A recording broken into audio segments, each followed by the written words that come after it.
We live. Alright. Yo. So we live right now? We live. Oh, Nice. okay. We back for another episode of GMS podcast. We're late. Yeah, I know we real late. Better late than never. We always late. We got to get everything in order, but we're here, man. It's me. That's What's I can that? hear your laptop, sir. My laptop. Someone's oh listening. yeah. Nope, Yep. that's that guy. Like I said, I'm shutting it down right now. See, we let light-skinned people get in the thing. That light This is skin what get he happened. ruining his shit, man. Just you know. What happened with your brethren? Nah, man. We let him on and now he's ruining shit, bro. All right. Come on, PG, man. Come on, man. You know, I'm just, you know. All right, man. Let's start this off Let's the right start it way, over. man. I'll start it off. We started off like we Y'all always do, can't brother. see me, but it's your boy, Mr. HYB, aka Handle Your BI, aka BI. Brought some friends with me today.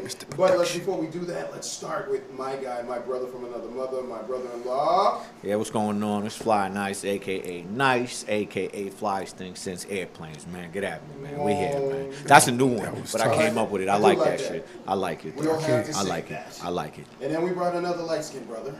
I'm Peasy. How you doing? Jeez, I'm Peasy. How you doing? Thanks, Peasy. Act like you ain't never been here before. Come on, man. It's Go good. ahead, GMS go grown ahead. man shit. You know why I'm here. Yes. I'm just here to ad lib, enjoy the vibe. Here we go. Yes. And for all It's always a of those pleasure. people that were saying that we're male chauvinist pigs, you know what we did today? Yes. From Boom. women. Boom. Look at Yes. that. Talk about it. Introduce yourself, please. I'm Jam, aka J, aka A, aka M. Okay. Jam is in the building. Wow. Good Lord. Wow. We don't Jam. even have alcohol here today. Wow. What is Wow. going on right now? Right. And Jam, would you like to introduce? We're not even gonna wait till a segue. Yeah? Let's just introduce people Okay. now. Yeah, Okay? so- let's introduce your friend right here. Let's talk about that. So let's introduce me or Nikki. What you However want to do? go. Boom. You're both on camera. There you go. All right. There So you go. go ahead, Nikki. Why don't you introduce yourself? Oh, so I'm Nikki. I'm the co-owner of Deja Vu Skin. Hi, Nikki. Hey. What's good, Nikki? What's going on? What's going on? What's that? What's Deja Vu?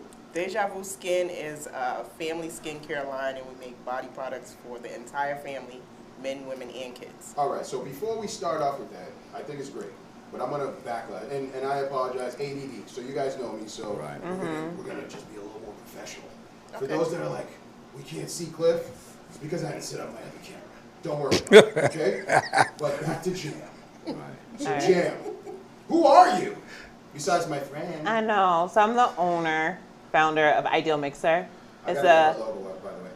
Yeah, it's Go, a go, go. creative art studio and a creative flex center. So what I do is I use it for co-working, rent it out for production use, workshops, meetings, and private events. Okay, That's and where dope. are you located, by the way? 1518 Blue Hill Ave, Unit 1. Oh yeah, I've been there. Mm-hmm. Nice. You know It's what? dope. That's the place I was telling you we're gonna finally do our speed. That's what dating. we're going to do. Is Yeah, It's dope. come through. Right. It's right. dope. So if you guys know any single individuals, we're gonna have you Yes. sign waivers, Right. and then you can come in and do a little bit of speed dating. Yeah. Why they need waivers for? Man, I ain't trying to hear like, oh, but he was my boyfriend 2 hours ago, so I canceled him, so I'm out now. Oh. And then have people. How come can that through. fall back on the show though? You know, when you become a corporate man like me, you try to cover all angles. Yeah, I feel you. I You feel know? you. You know? I think that would be like personal recognizance, right? I'm down for speed dating. You I come love in to it. play That's how it single, started. You lying, you cheating. Right. Look, not to get off subject. Go ahead. No. Go ahead. Go ahead. Go ahead. Go You ahead. see what he's trying to do, right? Go ahead. Because we both, I'm married, he's engaged. I see where you're going with that. I used to think that way. I'm not single no more. No, oh, my bad. Yeah. Is she watching? Yeah, she watching. That's what's up. Lies. Word, Cliff. This is what we doing. This is what we doing today. Yeah. But now, we talk about Jam and her company. Yeah. Go ahead. So, I just want to promote real quick, real ahead. fast. That's So what we you have got. an event coming out. We have an event coming out at Ryan Playground. It's called Mattapan Love. Nikki is actually one of the vendors there.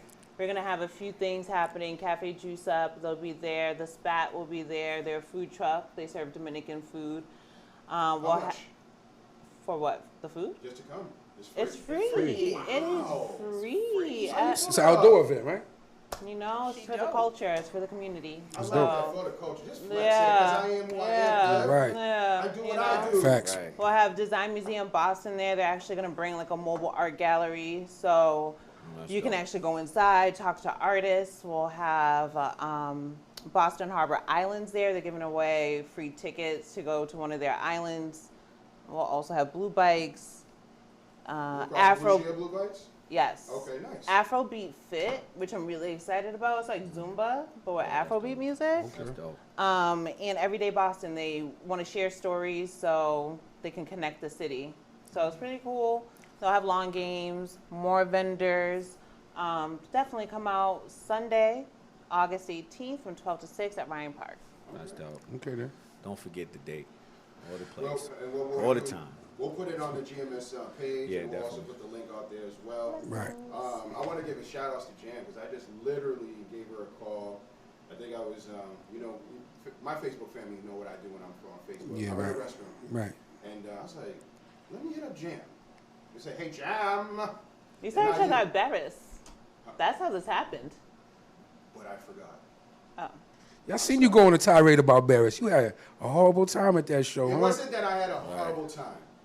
It was that he left. And you know these artists. when He's they sick, leave, though. He's been sick. Right. I get Everybody knows that. But I didn't. So I was like, hey, Barris, just come down and sit on the chair. He could go, whoa, whoa, whoa, and the rest would finish for him. Right. I go up there, but it didn't happen. Right. So I went at the end of the night. I was like, hey, band members, y'all didn't get paid? Why my Barris didn't finish the set? Yo, y'all need to see his face. He didn't even camera No, on I him, man. did that. He was like, nah, why you say that? Don't put these rumors out there. We got paid. I'm like, nah. Yeah.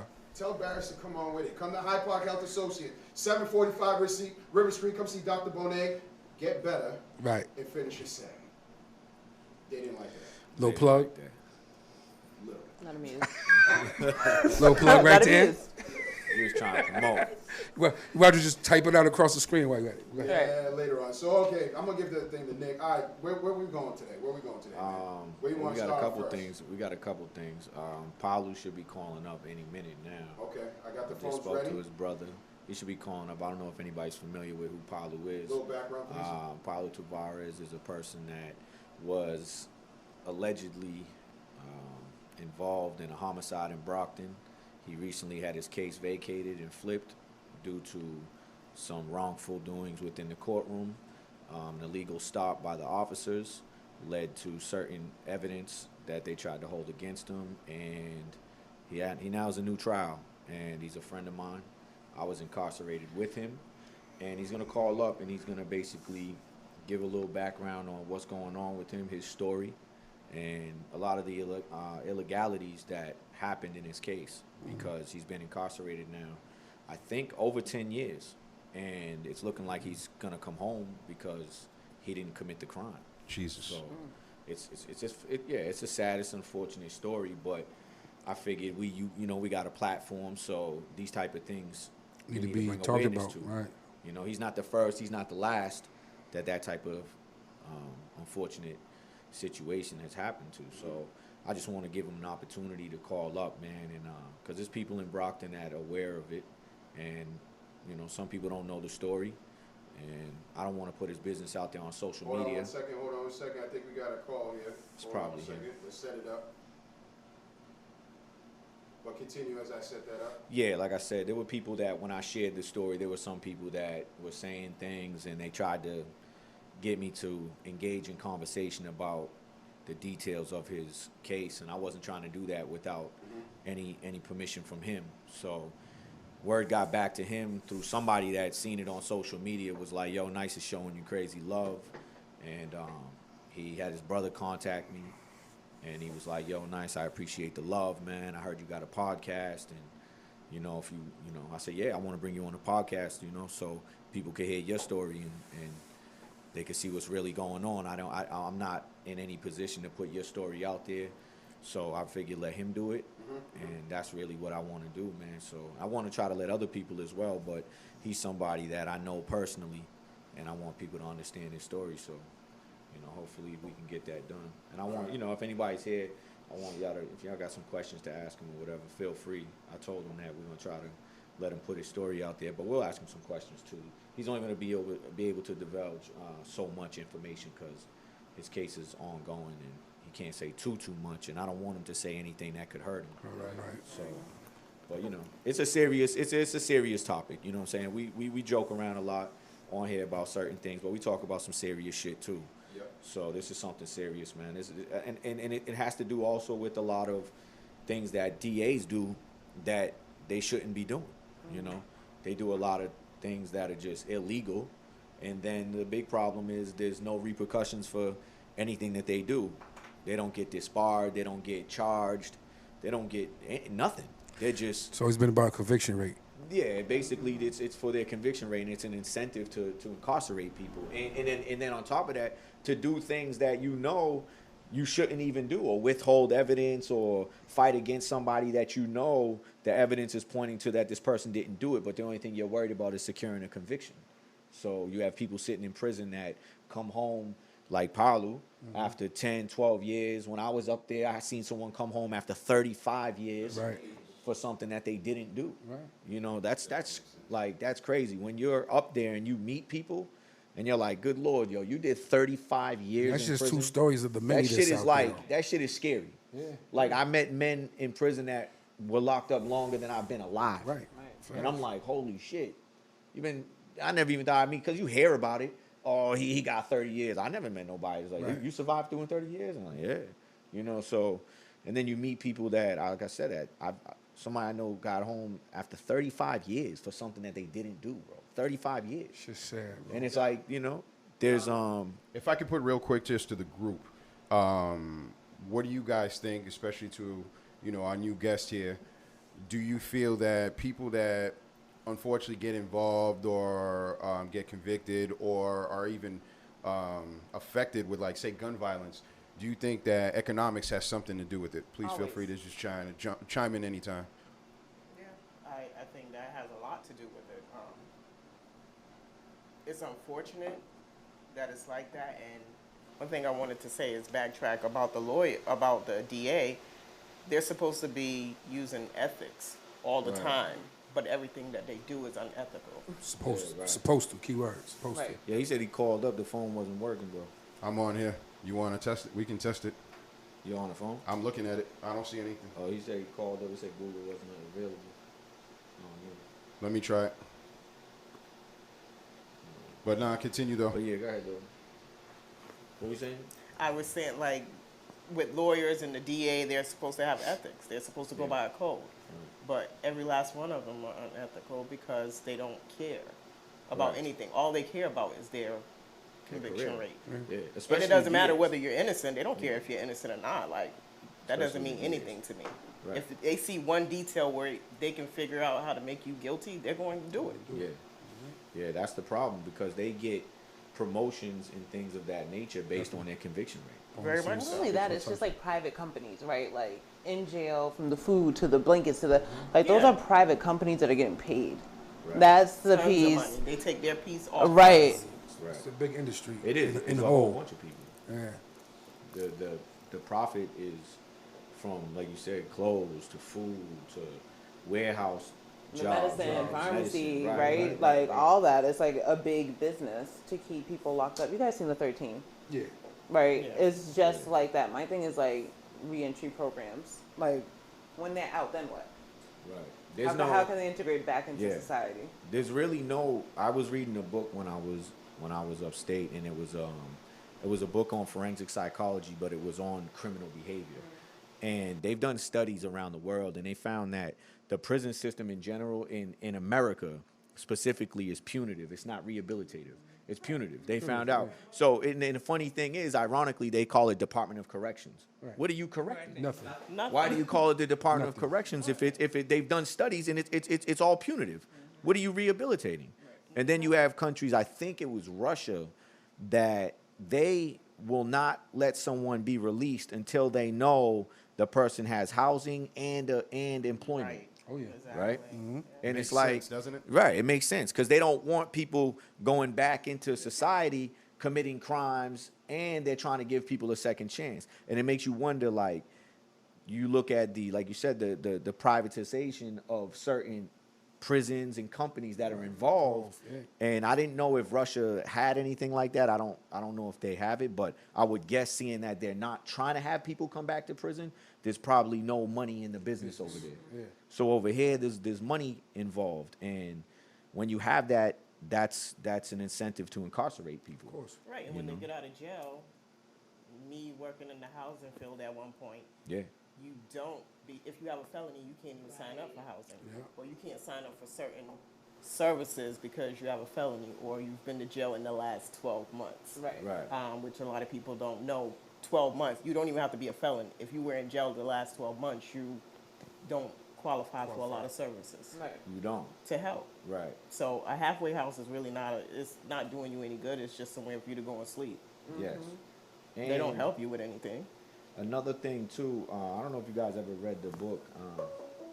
That's probably right there. I don't know if you ever read the book. If you should, it's called The New Jim Crow. Let me just pick You it guys up. ever read it before? I have. It's a phenomenal book. Hello. Welcome. This is GMS Podcast. We'll talk about it though. She makes a phenomenal case. Can you hear us? Yo, P. He said, yeah, we can hear him. Okay, P. What's up, P? Man, you got to turn a little bit up on your end, though. Hold on one second. Hello? Yep, Can you hear me now, P? yep, I can hear you. Okay, what's going on, bro? Ain't nothing much, man. You know, same old stuff, just trying to hold my head up.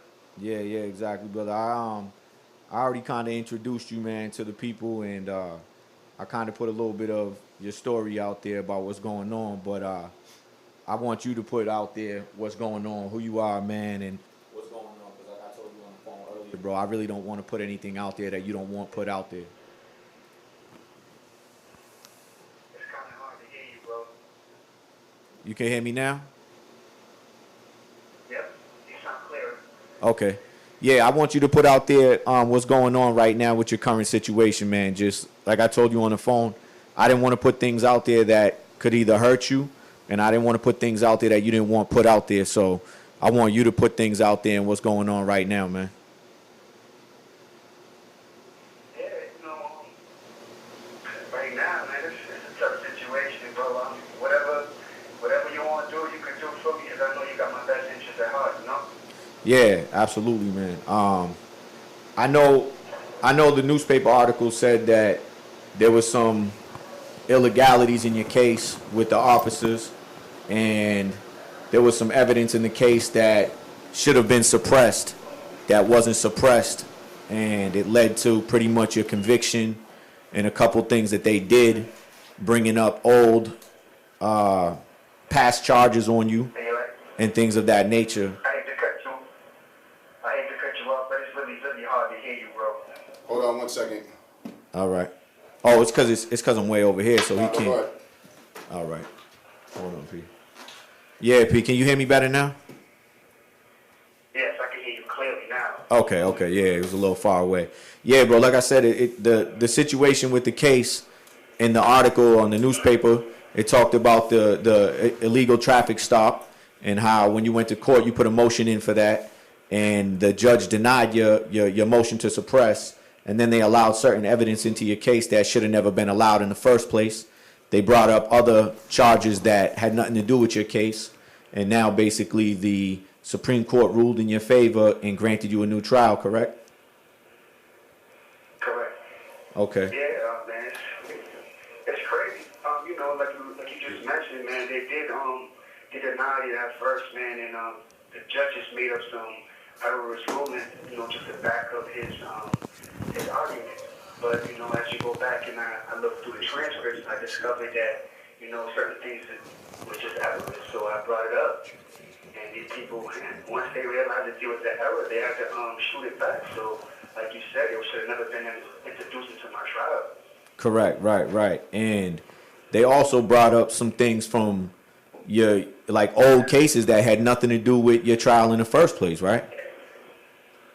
Correct, yeah. Right.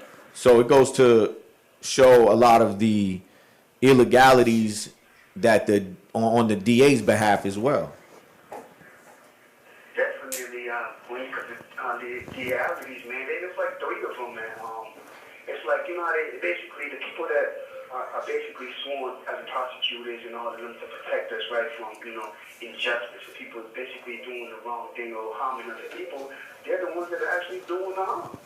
Right. I got 3 easy guys in this situation where when they first arrested me, they interviewed and violated my rights, And then on the second aspect with the, like you were saying early on in the year, with the wiretap, they violated my rights. I mean, it's not my own wrongdoing, it's what the prosecutors are doing and the police officers. You have 1 minute left. Right. Oh, man, it's up. Oh, the phone's about to hang up on us? Yeah, definitely.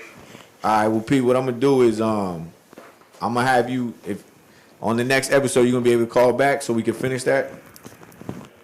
Yeah, definitely. Whenever you want me to, I'm open. Yeah, man, we'll finish this up on the next episode. I'll get in touch with your brother, bro, and we can finish this up because there's a lot of things that need to be put out there too, man. So we can clear the air. So we can definitely clear the air, man. I'm definitely open to speak on anything that the public wants to know, man, because I'm here to inform them on, the people that we elect and we put in office, man, and what they do. Right.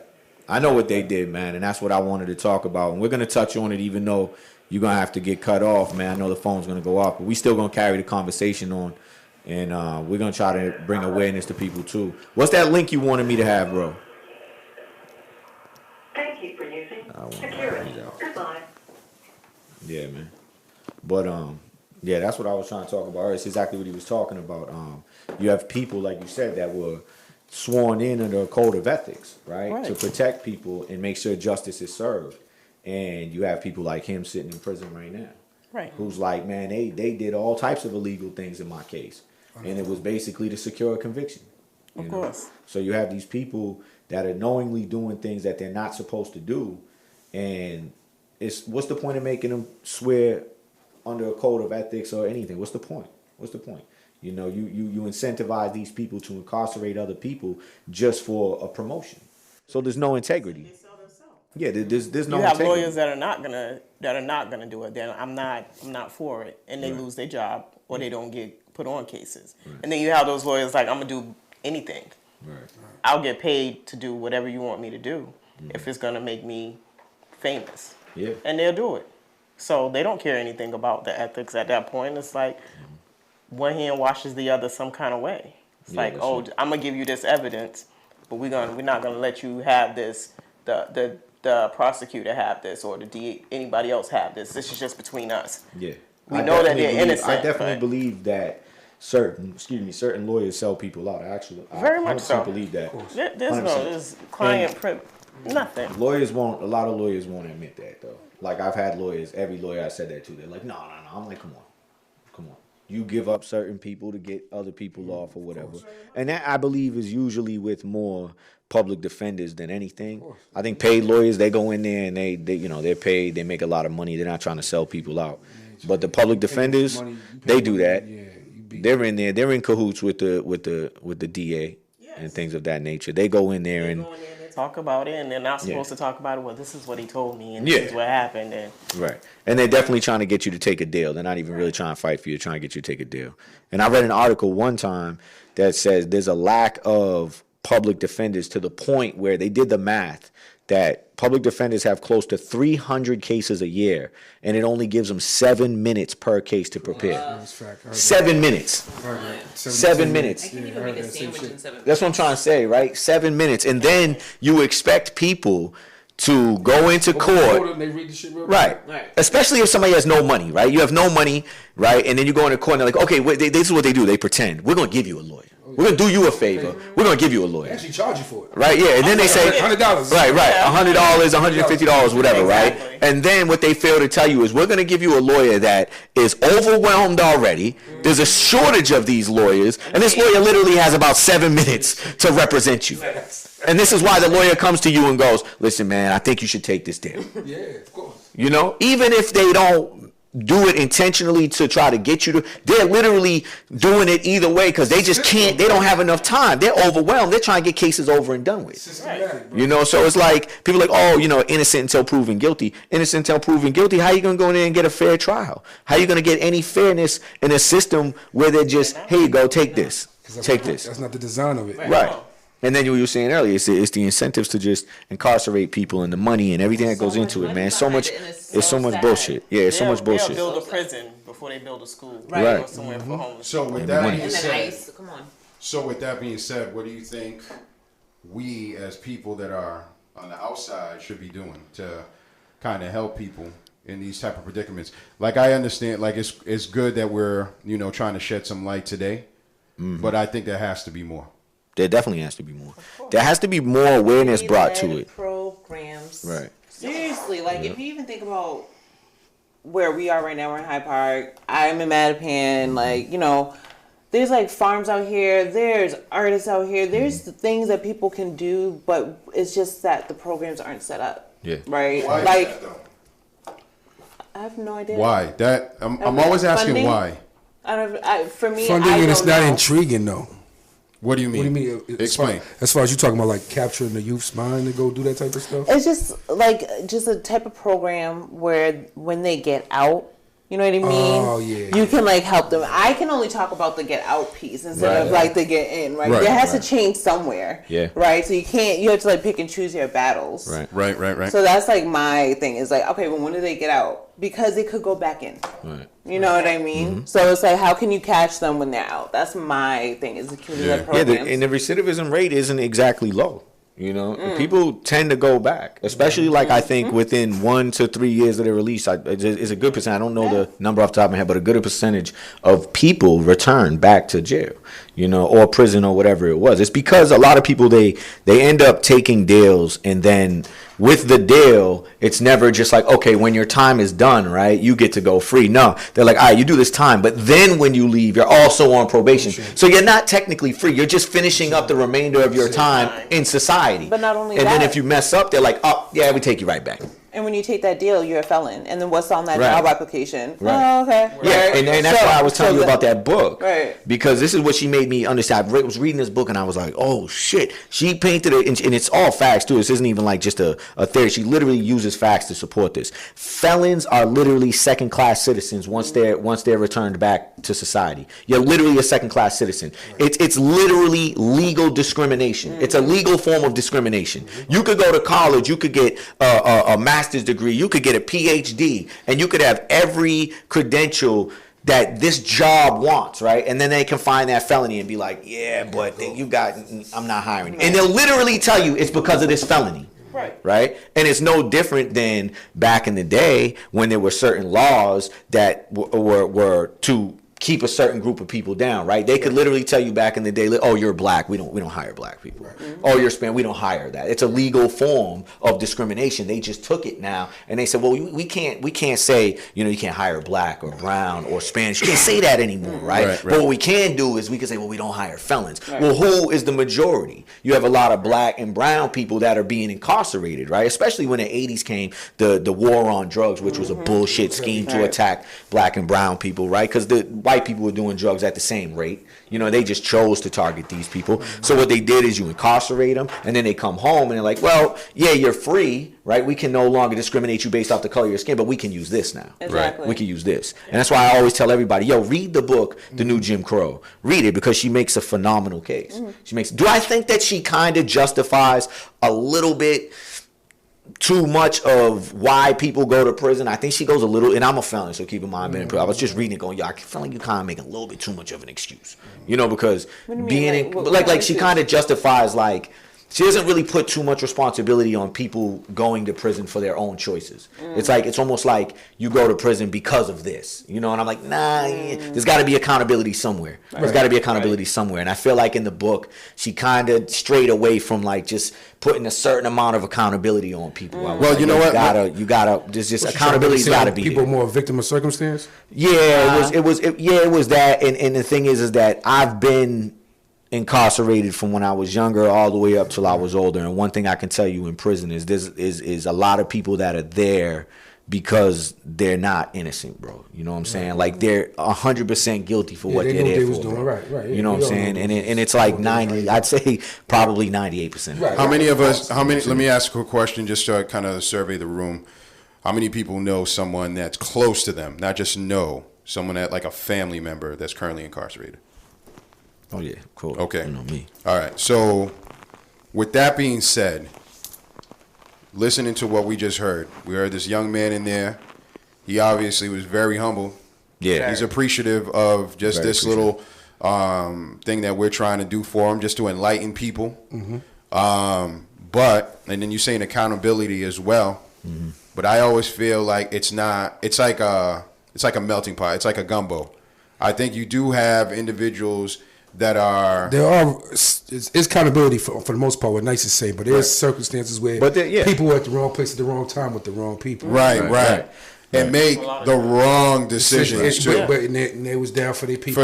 And now they sitting for it. You understand? And I think what needs to happen, and I think it needs to happen, and I try to talk about it a lot, is checking the ego. A lot of us have to go and say, hey, listen, I know you're going to ride for me, but understand what that means and what that entails. And a lot of times I don't think real friends will have that conversation. A couple of podcasts ago, maybe like our 10th one, we were talking about Nyce and us, and me and Nyce, we go to the club. Somebody tries to talk to his girl, or he got beef with someone. He's like, hey, yo, man, let's take this dude out. And me, I'm like, hell yeah, let's go. And he's like, get the joint. I'm like, wait a minute. Wait a minute. I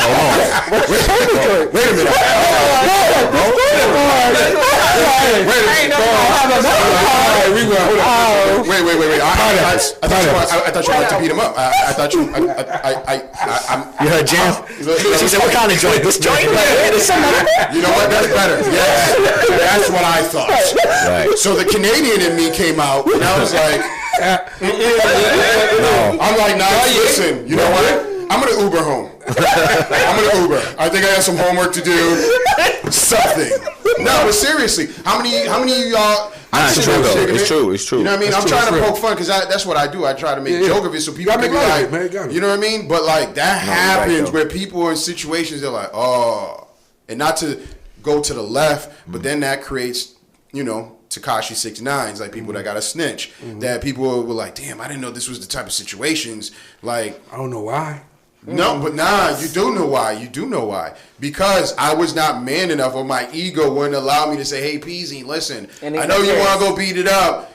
I didn't know it was going to get this real. And it's just like that. Right. It's just like that. And then you're like, oh, my God. And even if you didn't, quote, unquote, pull the trigger or didn't, you're still involved. Yeah, you're still there. You're going down. Yeah. You're still there. So with that being said, someone's life can get changed. So I tell everyone, and I stress to everyone, hey, listen, man, check your egos to the door. Tell someone, I can't do what you think you're going to do. Let me ask a question to the Go ahead, man. Therapy. What are your thoughts on that? Explain. What do you mean? Just going to therapy, talking to someone, expressing yourself. Like, it's funny you said that because I just started my first session of this season. I've been talking to people about doing it myself. I just started it. Yeah. How'd it go? I'm big on mental health. Yeah. I'm big on mental health because you may not be aware of certain effects that traumatic events could have on your life, and it may not even affect you at that moment. It may be years down the road, and some of it may be due to you just being young and ignorant and naive. And then next thing you know, you start to grow more, right? You become a little more educated or more in tune with reality, and you see the bigger picture. And then all of a sudden, things can have an effect on you. And for me, it was things that I've been through, and it just started to have a profound effect on me. Like my whole view and of things switched. I seen prison completely different when I was up there this time. I was like, oh shit! Like I was no longer just like, yeah, it's whatever. I'm here for a little bit. I'm out. I'll go home. Whatever. It was literally like I saw it for what it was. And people like, yo, why you always so look like you miserable? And I'm like, bro, I can't take a shit in peace. Right. I'm miserable. Right. Yo, relax. Yo, bro, listen, they don't even have, I'm not even a name no more, bro. Do you see this fucking number right here? They've stripped me of my identity. You up in here laughing and joking, talking about fucking rappers, and I don't care about that, bro. Right. I'm trying to figure out how I can get my identity back and how when I go home, I can get over these fucking obstacles that they've put before me. Right, that literally makes me a second-class citizen. Yeah. So you laughing and joking, bro. I gotta figure out how to get over that, and then take care of my kids, and then do all this other shit. And excuse my language for swearing, but I'd look at it and be like, yo, I am fucked up right now. Right. Like, you know what? It's like, damn, nice. Like, yeah, that's reality, bro. Right. That's reality. They got us up in here. You don't have control. That's why I'm a mess right now, because I've realized that I have no control over my life. Right? And us as humans, we don't realize how much we value control. Right? We all love to be in control 100%. Until all of a sudden you realize, yo, you know you're not in control right now, bro. Right. You know you're not in control, right? And they're like, what you mean? Yo, bro, listen, they could literally take us, throw us in ourselves, keep us there, and then tell us what we're doing, when we're going to do it, who we're going to talk to, when we're going to talk to them, tell us when we can see our people, all of that, bro. They're in total control right now. You think shit's a game. It's not a game. You know, and for me, being in there and just going through that, like, I started to seclude myself. I did what I shouldn't have did. I started to isolate myself, right? I got a single cell. I started to stay in my cell a lot. I started to just isolate myself, and things just started, you know, I started to think about a lot of things, and it had a profound effect on me, you know. And then therapy just like helped you. That's why I reached out. I said, you know what? I came, and once I seen Dr. Bonet, I was like, man, listen, I need to see a therapist. Like, I don't need meds. If they say that, fine. But I need to see a therapist, because mental health is serious, show. You got it. Education's like one of the biggest things, right? Yeah. And it's important. What about you? What were you going to say about? I wasn't going to say nothing. I was just considering about going to seek therapy. Yeah. Yeah. It's like almost people. It's like for male, I don't know about women, but men is like they try to like make us, you know, feel some type of way about seeing. That's what I was asking, because like for us women, I'm like, my therapy is right there on that couch. Like she's self-care extraordinaire, and to me, it's like just being able to express myself and not being afraid of it. You're her therapist? No, but I'm just saying, because she's saying like she can confide in her girl. I can confide in a lot of people. She's not gonna say, yo, you sound like a bitch right now. Exactly. Like she gonna be biased. Exactly. So there it goes again. It's the same thing. Are you gonna judge me? Am I going to allow my ego to kind of just say, hey, listen, you know what? I can't do this. Or, hey, listen, I need to talk to someone about what's going on. You know what I mean? But like I said, like I was like the naive. That was me being naive to it, like sucking my teeth at it, like, yeah, you know what I mean? Yeah. Like I don't need this shit. That's why I say ignorance is bliss. With finding out what your triggers are too. Exactly. So sometimes people don't realize they have triggers, and it's like there's something that could trigger you, and you don't even know why you were triggered. And it's like therapy is going to help you. And how do you identify it? Yes. Right. Because there be things in your subconscious that you don't realize. Right. That's what I realized when we were talking about that the other day. Now, do you think? What about the other side though? You as a person, we'll say someone that was incarcerated, yes, it's good for them to, or that person, individual, to get therapy. But what about the person that was supporting the person that was inside? Yeah. Right? Mm-hmm. Selfishly, and I've said this on a podcast, selfishly, I have a friend, brother of mine, that I have not communicated with. Selfishly. Mm-hmm. I've communicated via financing, but I cannot have that conversation. My brother-in-law here, when he was in, I think I spoke to you twice. Mm-hmm. I couldn't continue. My wife speaks to him, and obviously his fiance. I couldn't, simply because I was like, what am I going to talk to this person about? What am I going to say? Oh, today was a fucked up day. It's not about talking what you could say to them. It's about you listening. Yeah. Sometimes they just need someone to listen. And that's what I said. Like, I feel like the people on the other end, like myself, I feel like I need therapy just for that, simply because I'm not strong enough to even hear hearing him.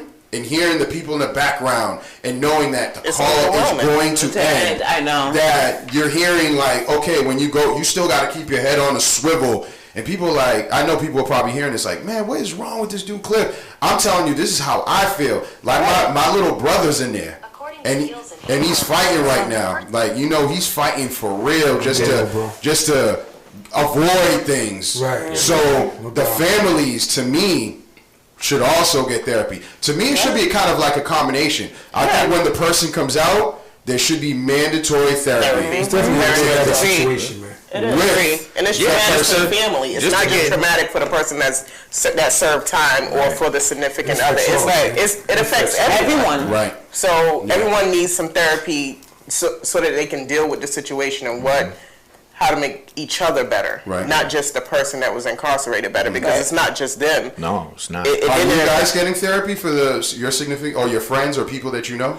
I take therapy. Do you? Yeah. And specifically for that, or just a combination of? Just a combination of everything for my own self and just. That's real. No, you got to, because that's the thing. See, everybody can go through a traumatic experience, bro. You know, like, it doesn't have to be prison. It doesn't have to be going overseas and fighting in a war. Like, there's so many different traumatic experiences so many you could go through, that you could go through. I suffer from it because, you know, my shorty be telling me, like, I be wilding out in my sleep and all that. Man. Really? Yeah, man. Wow. You know, so it's time for me to go release that. Yeah, it's true. Yeah. And there's so many forms of therapy, like even just like taking steps to it, like yoga or like meditating, right? Like just like dipping into it, like lighting a candle, taking a bath, whatever it might be, and then being like, all right, cool, let me just sit down and talk to someone. Right. I've done therapy. What was weird though, I felt like I was her therapist.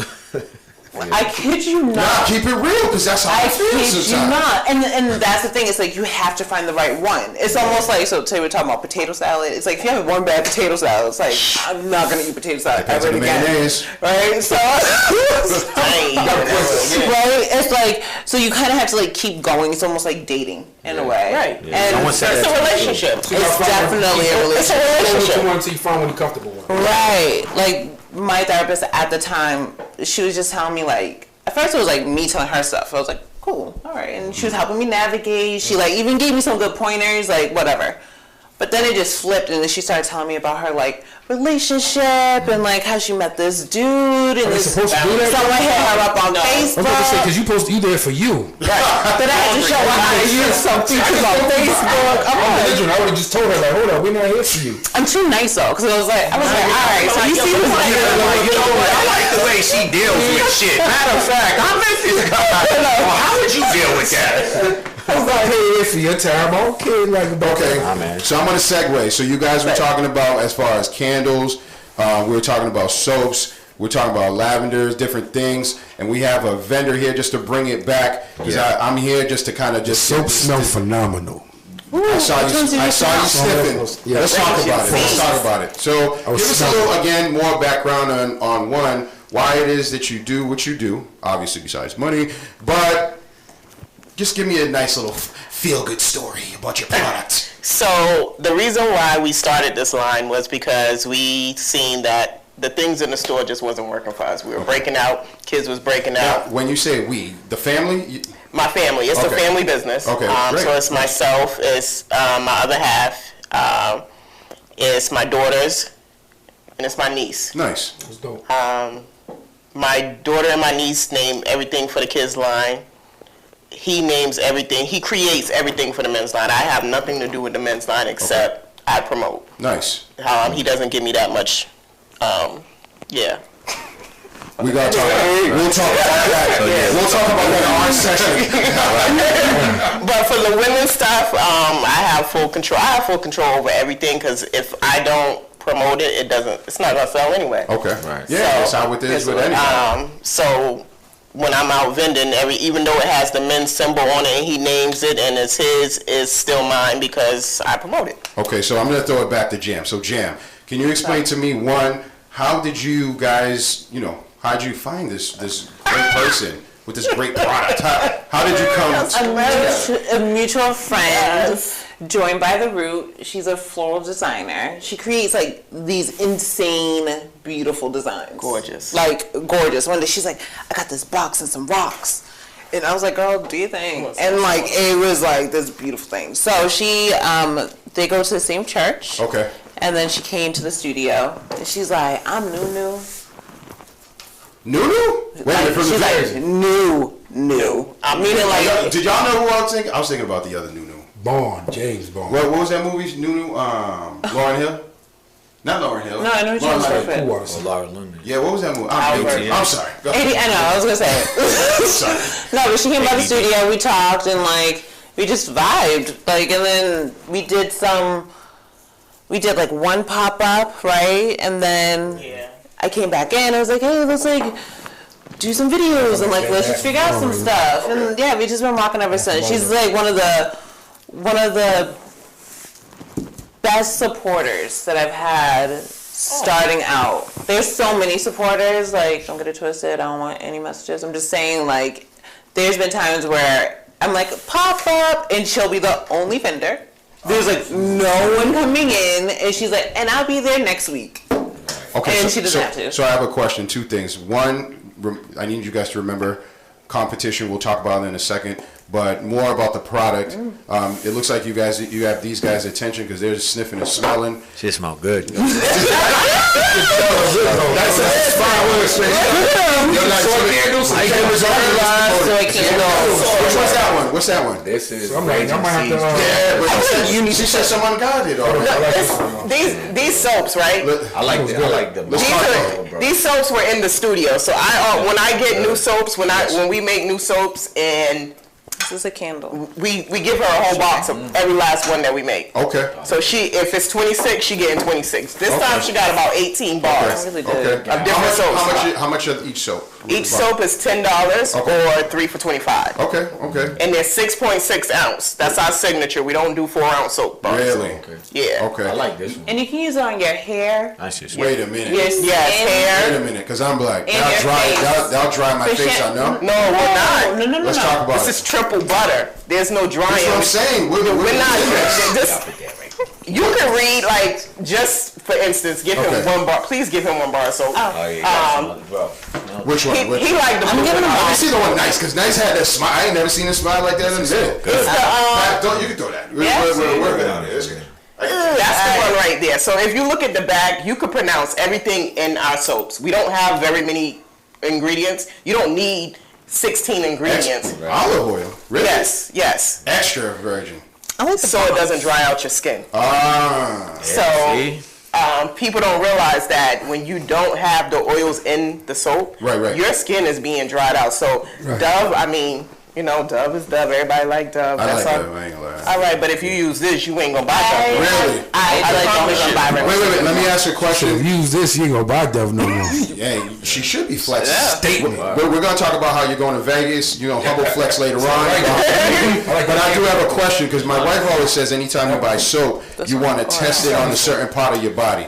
Are you going to tell everyone else to do kind of the same thing as well? I don't usually tell people to use it on because this is for sensitive skin. Okay. We test everything. Oh, okay. Because my daughter has eczema like on her elbow, so I get African shea butter. This is hard ass thing. You don't even have to use that. Really? You don't have to use that. You can use any one of these soaps on her eczema. Okay. My sister had eczema because she don't have it no more. Ooh. My friend's from Boxford. She's a little bougie, and I gave her a bar of soap. Where's she from? Boxford. Where's that? Right? It's near Akron. That's Western Mass. North. It's like North. And it's a Peabody. It's like Peabody. Really? But it's more towards the west. It's where they drive Priuses at, bro. Okay. Exactly. Is that what you're right? No. That was it. We'll talk about that. Yeah, we'll talk about that. So she comes to the studio. She was popping up, and she's like, "Oh, is that deja vu?" And she just like walked over to her. She's like, "I have eczema on my neck, and I was using it, and it went away." And she's like, "And that's never happened." And she's like allergic to everything. Yeah. And she's not the person who like promotes like that. Like she's very judgmental. Huge post. Yeah. Like I never promote anyone. I'm not getting any paid for this, and this soap has done wonders for me and my family. So. And now let's talk about, because when you came into to our little studio, we appreciate you coming by. You was talking about how you're going to Vegas. So I'm going to Cali and Vegas. So we start off in Cali. Okay. And we're going to end up in Vegas for a couple of days. So we're in Cali, and then we're going to drive back and forth. Okay. But we're going to be out there pitching the company. Nice. To a couple of different places. Okay. If you got a little care package, I'd love to send some to my boy Kevin out there and his peoples. I definitely can do that. Cali. Y'all can network. I call him the bridge. He likes to network people and stuff like that. I think that's pretty cool. Shout outs to Jam. You brought someone. I appreciate you. You're welcome. We got, like I said, Nyce and me, and we'll bring Peasy along. Peasy's our PA, right? So we can do our speed dating. If you guys will join, well, you can't, but you can help. I'm always, if she asks me for help, I'm there. Because you know what you can do. Because this is how the thought of it is. So we're gonna do the speed dating thing, and we're gonna put like these little microphones in people's ears, so on walkie, so we can talk to them, so we can give game. Because me and Nyce, his name already said he's nice. You know what I'm saying? So I was raised by 7 men, so So she could be on the girls' end. Like, you need to say this. You need to say that. Oh, see. So this is what I'm asking for. Like, yeah. So I'm gonna make sure that whoever the guy is, whoever links up, that they purchase at least something, as a little giveaway thing. But I think we should have some other vendor like food vendor, because we like to eat. I know him. Everybody like to eat. Yeah, they eat too. Sylvester English, you watching this? The big guy said, "Ooh." Kin folks. Yeah, that's my street. Yo, you talking about that too? Yeah. But that's my guy who owns it. Barbecue. Sylvester, if you watch. Oh, barbecue. I see the barbecue. He smoke his chicken. Oh, that's. Does it make him stop? Yo, mama. Vegetarian. I don't know. He starts 4 o'clock in the morning. He smoked that chicken all day. 4 in the morning? Yeah, he's out there 4 How o'clock. much you charging for some chicken then? Damn, I'll be like, I ain't $50. That ain't gonna be that expensive though. It ain't. Nah, you get that 2 sides for like $11, $12. Depending on That's good. Yeah. They give you like a quarter chicken, man. Well, I think he's about to open up a restaurant. He used to be out a food truck. Now he's about to get a location. But okay, I'll hit him up, man. I'm gonna see if I can get him to come through for something. You got some vendors too? Yeah, Okay. Cray Plates and Melange. Cray Plates is she makes like Haitian cuisine, but like tries to put like a little twist on it. A little twist in. Make it fancy so she can ask for more money. Yeah. Got it. Well, no, it's just like more modern. Like she's young, you know what I mean? And then there's Melange. She makes vegan soul food. I don't know what that means. No. I know. Sounds interesting, like something I want to try. No. Thank you. But you ever had an Impossible Burger yet, bro? That's just so you serious? Talk to me. good. He's still like guy that wants to work out. I'm just a fat guy who likes to explore. Me too. It's a plant-based meat. Mm-hmm. It's a plant-based meat. Nice, you eating plant? Huh? Are you? See, look at his He's face. like, huh? Yo, listen, it's good. It's good. Burger King's selling them right now. What does that mean? Let's go. It's good. No, you know who got good food? Natalie's sister got good food too. We plugged them. I didn't get to try. What was the name of her? Jay's International Cuisine. Her food is fire. So if we could please, at the end of this, if we can, because I'd like Jam to get as many vendors as possible. Because to me, Jam is out here doing something that I've been trying to do mentally, but haven't had the. Now I don't have the time and the full desire to kind of just branch and bring people in, especially in like the community where we're at. Believe it or not, in 10 years, people are going to be like, damn, I wish I had an apartment here, because this is going to be where it's at, believe it or not. But I think it's pretty dope. It's not 10 years, it's like 2. You think 2? Yeah. Definitely. Yeah. Definitely. Well, we're here. It's happening. Now, how much problems, because Nyce and I have been trying to talk to a couple people doing this podcast thing. People are not so helpful sometimes. I think we'll just say they don't understand the vision yet. Right. Are you guys finding yourselves running into issues with female competition, or just people understanding what you're trying to do? And that's open to both of you guys. Whoever wants to speak. I feel like for me, it's a little different because like I'm so community based and like I have space. Okay. Right? So people are like, I need to come into your space. And then when you come in, it's like a fairyland. There's like stages going on. I have essential oils. Did you leave the floor the same? Yeah. I like the floor. I did. That was my favorite part. You know, like it's a little bit different. So people like are trying to connect. And like even just being outside on Blue Hill Live, like just saying hi to people, they're like, hey, how you doing? And it's like, yeah, not much. So I mean, I feel like people might pinpoint competition on you, like, oh, well, have you been there? Have you seen this? And they're doing this, and that might. I feel like I'm my own competition, literally. Like I feel like sometimes I'm like a little anxious, and I'm like, oh, snap, maybe I should. You feel like you're ahead of the game, like. Because to me, I feel like sometimes we're doing things and people don't get it yet. They're like, what? And trying to see 5 other people. Always. I feel like I'm throwing a lot of seeds out there to see what's going to grow, right? So, like, if people are looking at me like, oh, why is she doing that now? And that's my thing. I don't know about it. Because I also try to, like, sometimes with the social media, for me, I get overstimulated and overwhelmed. Or I'm like, I don't need to. You don't look at it that much. Nyce just keeps forcing me to go. I've been doing better. I'm trying to get better and engage, obviously, but I try to create boundaries. I live in a bubble, and I like that shit. Yeah. I mean, I tell Cliff to be on social media so he knows what's hot topics. What's trending, what's going on. Because, you know, when you have a podcast, you got to I'm learning that from y'all. Y'all put me on. Yeah, what's being hot, basically, you know, so... You got to be informed when you're doing a podcast. I mean, unless it's just strictly about like politics, then you don't really need to be on social media, you can just look up politics, and read shit like that. Pay attention to the news in general. Right. Yeah. But I listen to international news. That's my problem, man. Yeah. You're such a Canadian, bro. Nah, you know what it is? Because what happens outside of the state eventually affects the United States. Facts. And you're ahead of it. Facts. Yeah. No. But yes, I am Canadian. Haitian Canadian, sir. There you go. I know. You represent Yo, so let's talk about some money, man. I don't have pictures. Sorry, on Facebook, YouTube. You know what? Can we start over? Shout outs to our YouTube viewership, not listenership. Viewership. Facebook, all of that stuff. Get ready. The audio finally coming too. Yeah, subscribe. Do you guys do that on the show? When you not yet. This is live. We live. But you know, like we could do it. No, talk about it. Right talk here. About it. And then there's a little link out there. We did do that. We did that for the. We asked a question. What was it? It was a couple podcasts. It was a Cassie podcast. I forget what it was. But anyway, I think I was here for that, Cassie. You didn't finish with a competition, like. I'm sorry, but you got to keep the competition going. So, what's your view on the competition? What do you think? There's no competition. My soap is the best. In my head and how I feel, no, I don't have competition. I don't look at anybody as a competition. Like, I would work with anybody, and I support other brands. Like, I wear other brands. Right. That's what's up. Black-owned brands, I wear them. Okay. And does it have to be black-owned? No. If it's natural, and I know it's all natural, then I'll rock it. But I think you should. It is important though for you know. It is important to support because black folks do got to support each other, bro. 100%. Like no. I was asking because some people, right?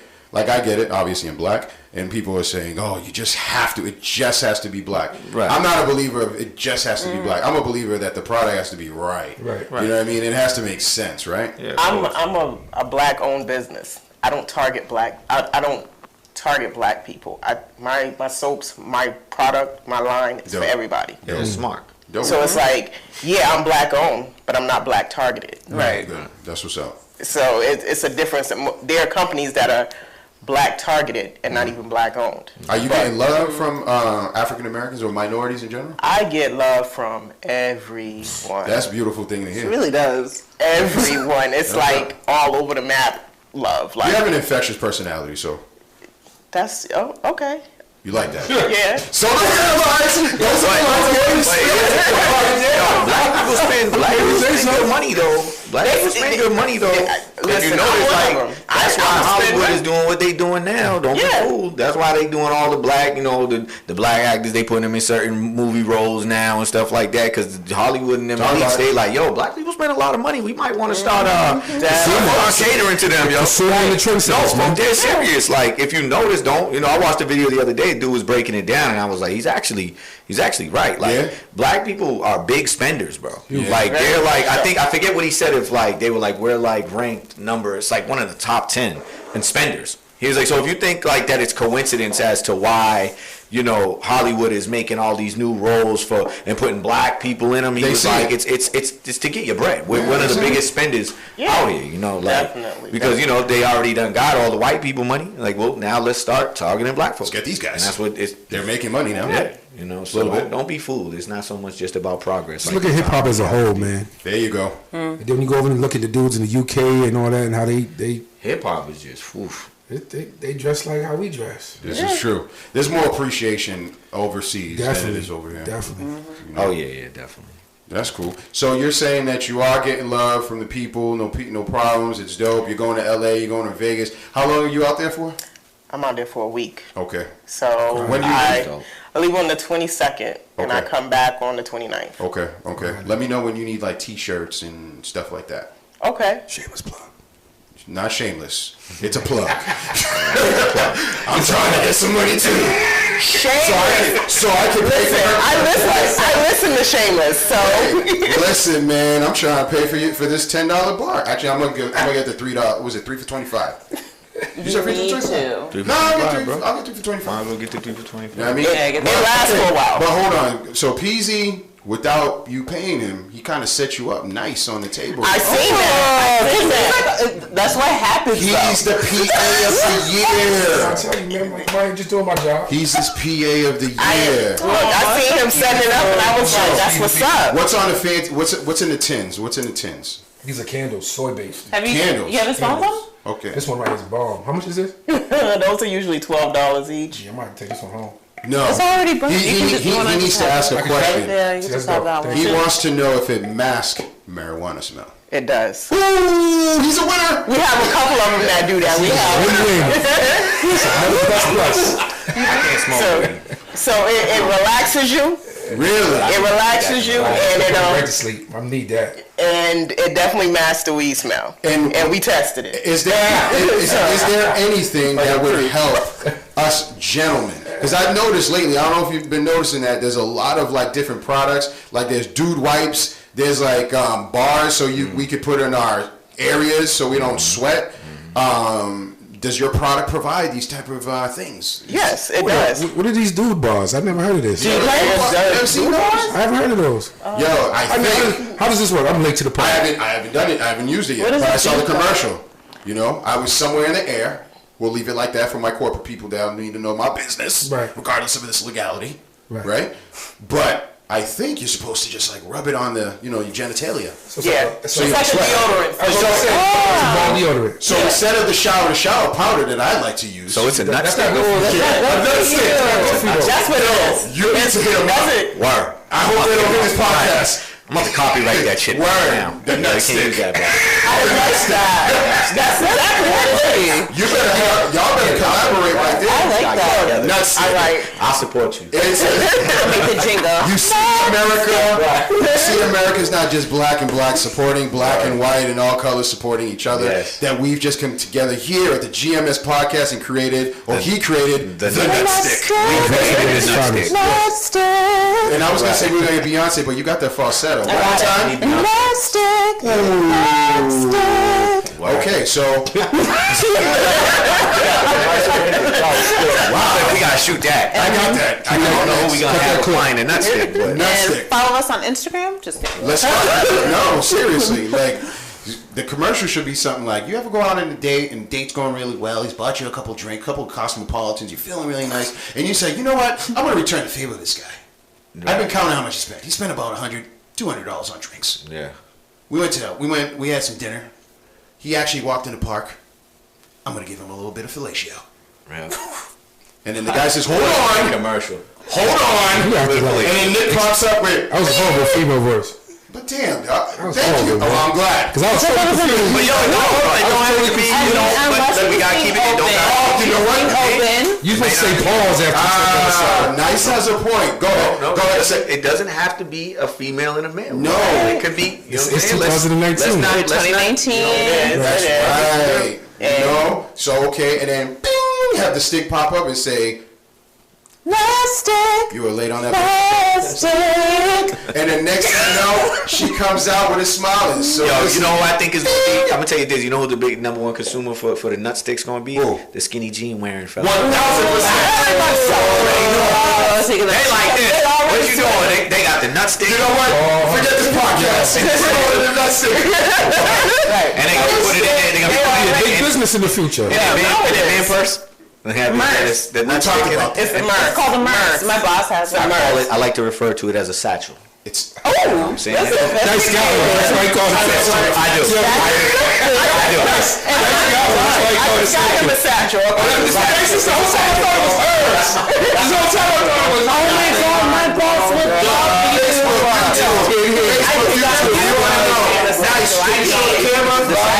It's the satchel. It's the man purse. What do we got here? It's the MERS. Get you a cookies one. Get you a cookie satchel. Oh my God. It's a little different, but it's dope. You will like that. You know what? Would you mind? Would you mind just standing up so we can see what it looks like on the This is side? what it is. I give you props. I wear fanny packs. Yo. Nah, that's not for his laptop. Go on. Oh my God. Yes. Oh my God. Look at that. T-shirt cut right, and you got the satchel. I ain't go for that. He got the slim fit T-shirt. I got my glasses. That's not me. Yes. I got my keys. But they got Let them know. I got it all. That's your way. No. Then you don't have to keep it in your leg. So you I got all right here. That's dope. I can't walk around with the purse. So Facebook, YouTube, let us know if you're rocking with it. It's a satchel. Satchel. Also, just put I it like up. MERS too. I know. Nah, you put it across you. You know? But like how he just that's went my up. thing, man. Yeah, but it goes more like a gun holster on the other set. Cookies. Yeah. That's too like So hold on. So y'all females, what do y'all think about it? You approve? I'm literally like slacking my boss right now. This picture. We might have to go to California. Okay. Nyce is leaving us. Well, this is how the brand broke up. Over the merch to the satchel. That's it in a satchel. So let me ask you: are you going to now purchase your significant other? He got one. Oh, damn. He got a cookies bag. Yes. You call it cookies? You try to break it down to me, man. There's a difference. Can we talk? Okay. So the cookies bag it's like a satchel. It goes over. Okay. Like this. Immerse. And it's still immersed. All of them immerses. But it match your weed also, so that nobody knows. Y'all got him search these days. He smoke weed. He can't go nowhere and be smelling like weed. I need to match it. That's a nasty smell. Yeah. So when it's in this bag. I mean, when you know this. Yeah. The after. I was gonna say it's the smoking and then not taking care of it. Yeah. Drink something. You gotta sanitize. Like I still have some friends that visit and I just wave. I'm like, y'all still don't know about gum or a little Listerine, huh? Nah, he can Worst, see it, bro, so is he when ain't gonna be out here looking. We got a skincare line. We got an image to maintain. I need you to be 100. You know what you need too? You need some photos. I'm talking about some high megapixel photos in these streets. I'm talking about some urban shots. And I know this dude. Jesus. Okay. Plug in. Listen, I got kids. That's a commercial break. That's a commercial break. It's a commercial. We can talk. We talk. Listen. All right, so we got nut sticks. We got cookie bag. We got a satchel. What'd you call it? A satchel? It's a satchel. You call It it is a I got a satchel. soy candle. You got, okay, so we need a follow-up to know if your boss bought that. He's gonna be so excited. We even have like a little emoji called immerse. I'm gonna show you. What? Like it's this thing. You Like play for the other team? no. He's just like about his like having all his stuff in one place. Oh, so he's like what's they called? Heterosexuals. Is that what that's called? No. What is somebody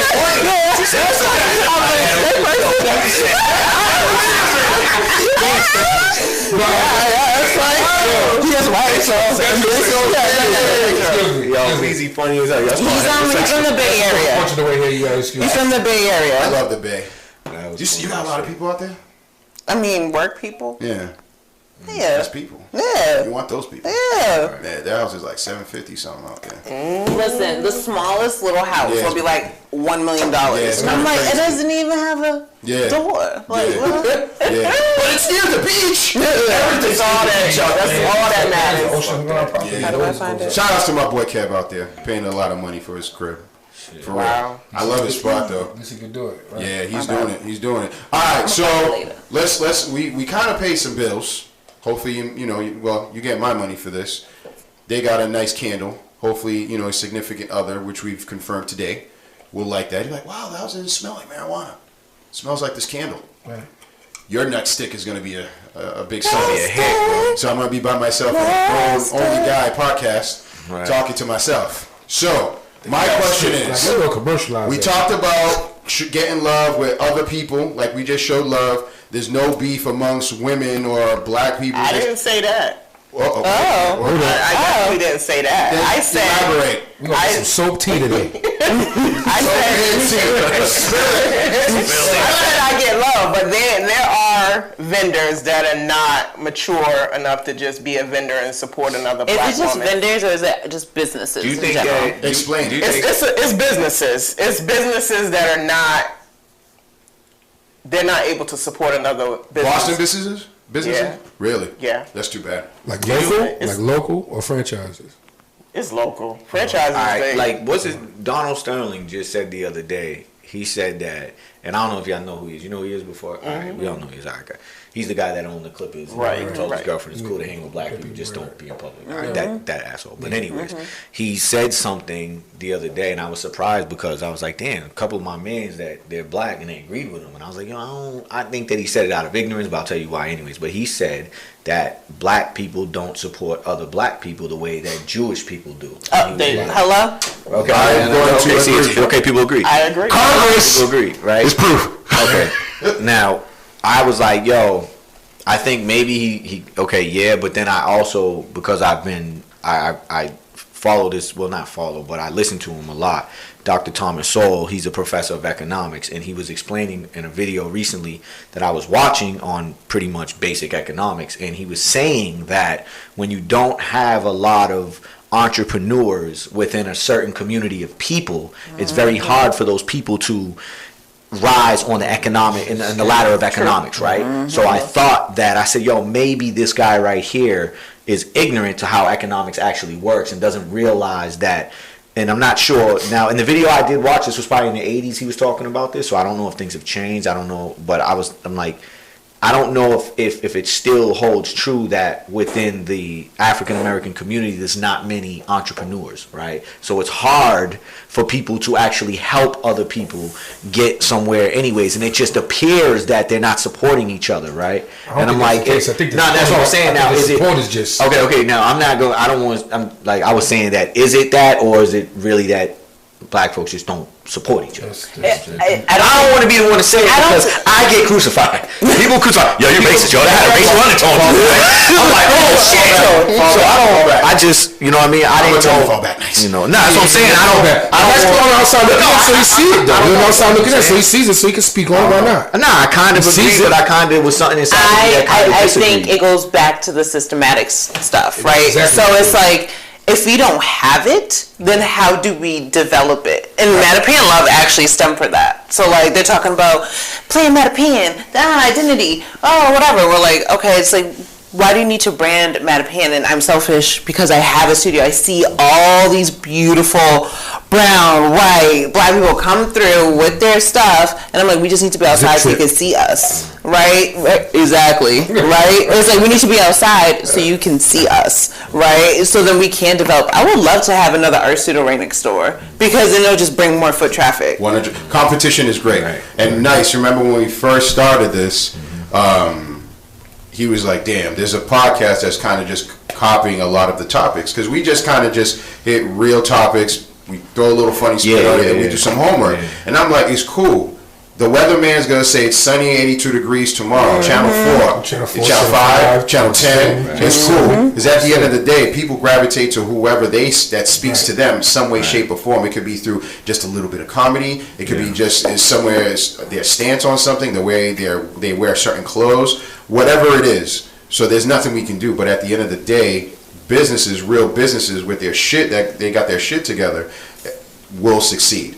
So this is why I kind of asked you, you know, if it's no love or is no any issues out there, because I think in 2006, I went to California. I bought a DTG machine, direct-to-garment machine, where literally it prints on the machine. And I remember asking, I came out here, I'm like, woo, okay. And I remember I told the guy, hey, $20. He was like, what? $20? It's not even thick. It's not heavy. I'm like, it's not silk screen. It's direct to garment. It prints in the shirt. It's embedded. So it's different. It's a different product. Nah, you crazy with that. I'm not going to pay. And I didn't have the market. Fast forward to now, it's almost everywhere. It's high demand. And I was ahead of the curve. But in California, it was everywhere. But I came here and I brought it. I was like, I'm beating that. I put 18 grand into it. And come to find out, way too early for it. So sometimes with Jam having, because you're one of, there's no one else that's doing that in this area, so people might not comprehend it. Or they don't, not only that, until they're in. They might actually kind of like hate on it, like, because they don't see what goes into it. It's like, yeah, I got to pay the lights here. The stuff that you see here, there's money involved. Like people will call me, hey Cliff, you want to just shoot something here? Yeah, that's cool, but what's my return on investment? Like, what am I getting into it? I have no problems in doing joint ventures, partnerships with people, but at the end of the day, if it don't make money, it don't make sense. I'm not going to people. Oh, you want to shoot my like a club for $50? Nah, I'm good. I don't come out unless I'm getting a couple, and that's not being an asshole about it. It's just that I can't even replace a lens with a drink flying in the air. So why am I going to put myself in that type of situation? That's real though. Exactly. So. Actually, you know what I wanted to say too was what he said wasn't that there's no support. He said that when black people get rich, he's like they don't help other black people. I'm sorry, because I said it wrong because we were talking about support. I got caught up in that. That's what he said, and that's why I've talked about. I said maybe it just appears like that because it's hard for a group of people to move up on the ladder of economics if you don't have a lot of entrepreneurs. So maybe it just appears that they're not helping each other, but is it a lack of entrepreneurs? Is that what the real issue is, or do you think that? I don't think it's a lack of entrepreneurs. Okay, no, that's what I was asking. Because there was a lot of my mans that was like, Nyce, you grew up in the hood. How many dudes in the hood get money and don't help other people? And I was like, yeah, I seen it. You see it but I don't, like I did see it, but I don't, the world is bigger than just the hood we grew up in. Yeah, but you know what I'm saying? You gotta look at it. If it's in that small scale, it's definitely right. I'm saying like that's why I was saying like if it's on the small scale, it's definitely on the wide. I didn't, because I've always researched. So I was like, I don't know. Is it there's just not a lot of entrepreneurs, and it looks like they're not helping people? Because that's why they're not up on the ladder of economic. Or do you really think that black folks that even when they get rich, they're just not helping other black? So many people want to be in charge of everybody. That's what it seems like. Yeah, it's like crab in the barrel. But if they're not helping other people, like why do you think it is like you see, like he said, Jewish people they get rich and then they help other Jewish people and Indians do it. I remember my man was trying to help us to this before. We tried to do it. It's like it was like a sort of like a pyramid scheme that like the Jewish wives do amongst each other to keep money within themselves. Asians right, that's what I'm saying. For like $1,000 each, and then everybody collects $10,000 on the state chart. Like we can't do that amongst. But why do you think? My question was, why do you think black folks are not willing to help other black folks? Why? I want to say it's black Americans. That's what I'm talking about. That's what he was talking about.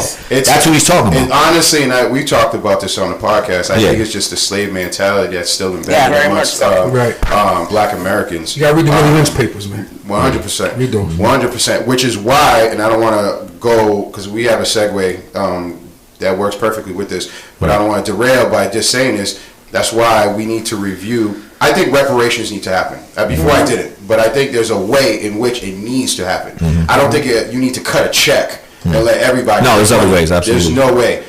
But because I was listening to some of these Democrats and some of the people, I think you should get, if you go to black universities, I think it should be 100%. If you decide and say, hey, I want to go to Harvard, I think it should only be a certain percentage.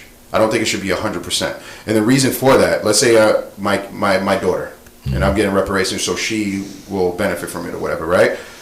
And she decides, hey, I'm going to Harvard, as opposed to like say Brown, what's a black university? Morehouse. Thank you. Instead of that, I don't think that Harvard should benefit 100% of that, because I think that they're already known. I think reparations should help black communities, black businesses, like we're trying to do here, minorities. So you're kind of forcing the kid to be like, wow, so I can't get 100% to go to Harvard? Fine, I'll go here for 100%.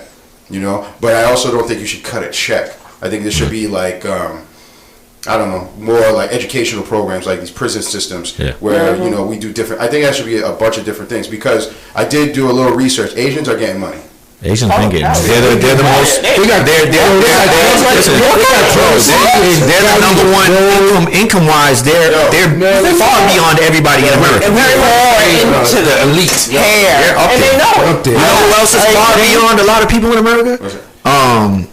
Black Caribbeans make more than the average white household. Black Caribbeans make more than the average white household. Well, a lot of people don't know that. Well, here's the reason. Well, we talked about that too. Black Caribbeans do phenomenal in America. Right, but it's also because of the work ethic. It's a cultural thing. It's a cultural thing. Nothing. Like, cultural. My father, like I said, I was in his cab. My dad used to drive cabs before becoming a physician. We got robbed, but he drove a cab, dropped me off, and then he went to off of VFW Parkway. Used to be a nursing home, and used to wash the windows after that, and then came home. There's no shame in work, right? Where it's embedded. It's work is work. Work is work. Where here you'll tell somebody like, man, for what, man? And then at the end of the day, want to complain. So, but I digress. But let's move on to the business aspect, because let's talk about Black America, White America. Let's talk about Jay-Z. Let's talk about Jay-Z. Jay-Z recently teamed up with the National Football League. Yes. I'm going to give it golf. But he has a mission. He has a great mission Mason down with Goodell's like, hold on. Jay's let's we gotta do a couple things. Let's explain what he's doing first. First, Jay gonna be president one day. Let me be a responsible black man. Yeah, definitely explain what he's doing. Jay-Z, Beyonce, I think a year or two ago, both said no to the NFL to come and perform. They're like, hey, we're not going to do a huck and jive for you for a couple He made a song about it. He made a song about it. I don't need you, you need me. Shout outs to hip hop. Right. Now, America, as you said, said, oh shit, we need these guys. Right. We need to bring them in. The NFL said that. Now, Rock Nation, I'm going to assume, hold on, we're getting there. I'm going to assume that they were like, all right, we need to get Jay-Z because Jay-Z has Rock Nation, who manages a lot of these NFL players, and they're showing them how to utilize their money. They're not just saying, hey, go buy Benz, go do this. Right. They're showing them how to. They're actually screwing these older agents, where agents were like, yeah, do whatever, I got your money, I'm done. Where Jay-Z's company, Rock Nation, is saying, nope, you need to do A, B, and C. Now, we have Meek Mill. Just like Rich Paul in the NBA. Yeah, did you see how the NCAA tried to block him last week? Right. And then they turned around and overturned it. Of course. They want to lose all that money. We'll talk about that in another podcast. Yeah. So now, shout outs to the Patriots. I want to just say that. You know why? Because Bob Kraft assisted. Yeah, he brokered the deal. And I want to first say, I apologize. Bob Kraft's a visionary. Can I just say that? Falcon fan. It's okay. It's just great. I'm sorry. I apologize. I'm still going to go hard. I'm not ready to apologize. I'm going to go hard for my Falcons regardless. Listen, Dirty Bird. All day, every day.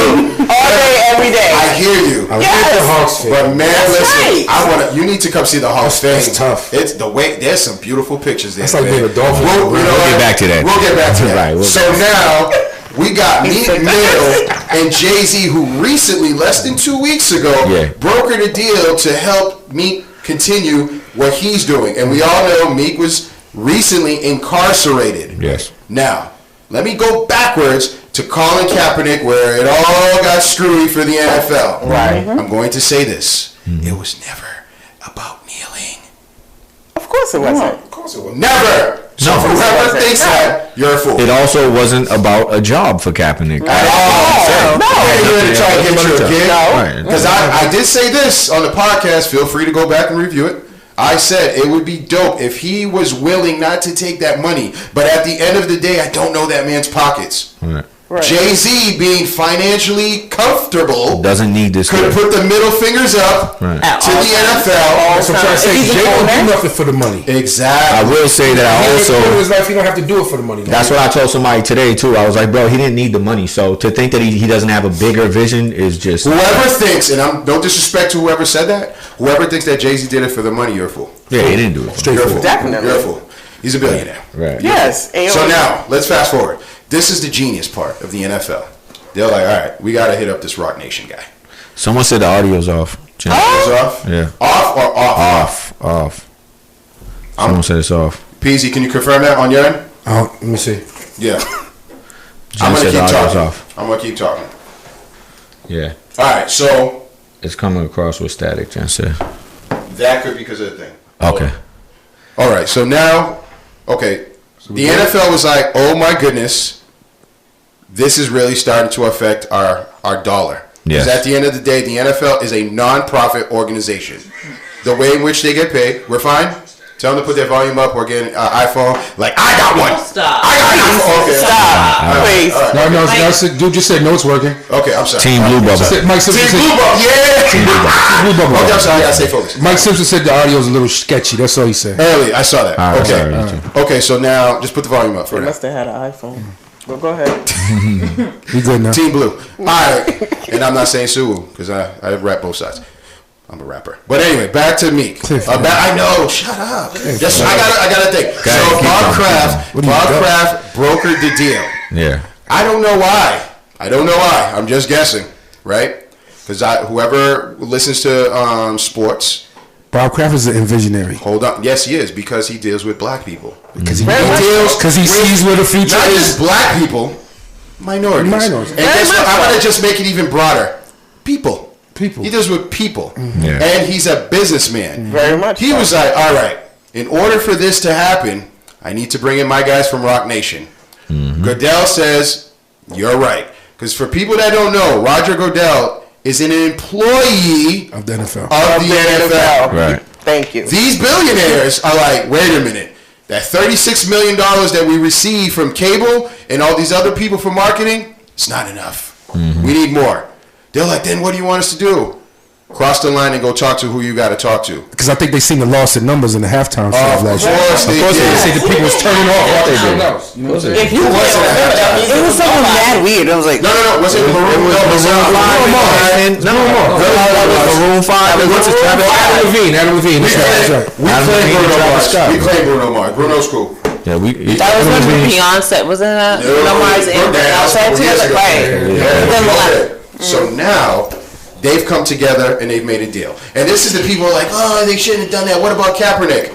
Nick, I'm gonna let you vent a little bit. No, my shit was why he got to inform Kaepernick for what? Why does he got to inform anybody on any business deal he does? He doesn't owe Kaepernick no explanation. He already then came out and supported Kaepernick. While Kaepernick made millions and Jay didn't get nothing off that. So now, like Jay said, we're past kneeling now. Now we're on to the next stage. Yeah. I don't see how people don't see that. The thing is not about Kaepernick's job. Him kneeling was never protesting the NFL. Him kneeling was bringing awareness to police brutality. It had nothing to do with that. Jay-Z's on to the next phase. Why does he have to consult Kaepernick with anything he does? Why does he have to consult anybody? You know what I'm saying? There's nobody to consult. He's Jay-Z. And truth be told, it's not even Cat talking there. It's his girlfriend talking there. Yeah, and she made some statements. She just clearly clout chasing. That's all she does. Nobody even knew her before she was with Cat. I still don't know. Nobody even knows her. Nah, it was like Nessa or something. This is like the third time she spoke out on some shit. Yo, she came at the little girl from teen, whatever that pregnant teen mom thing, because she said something about Kaepernick. Like, you coming at, like, girl, sit down. Kaepernick ain't even talking. He's not talking. Why you always talking? Very quiet. He's just chilling. He working out. He's quiet. He's chilling, bro. He's chilling. He's chilling. He's saying he's ready for the NFL. He must not be sharing his bank then with her. I don't know what he's doing. He is. I just think she's just one of the people that's just trying to. I don't know what it is. No, you know what it is. Trying to capitalize on that whole. She's one of those people. She just that really bought into the hype that the NFL blackballed this man owes black people something. Yeah. I'm sorry. I keep saying it.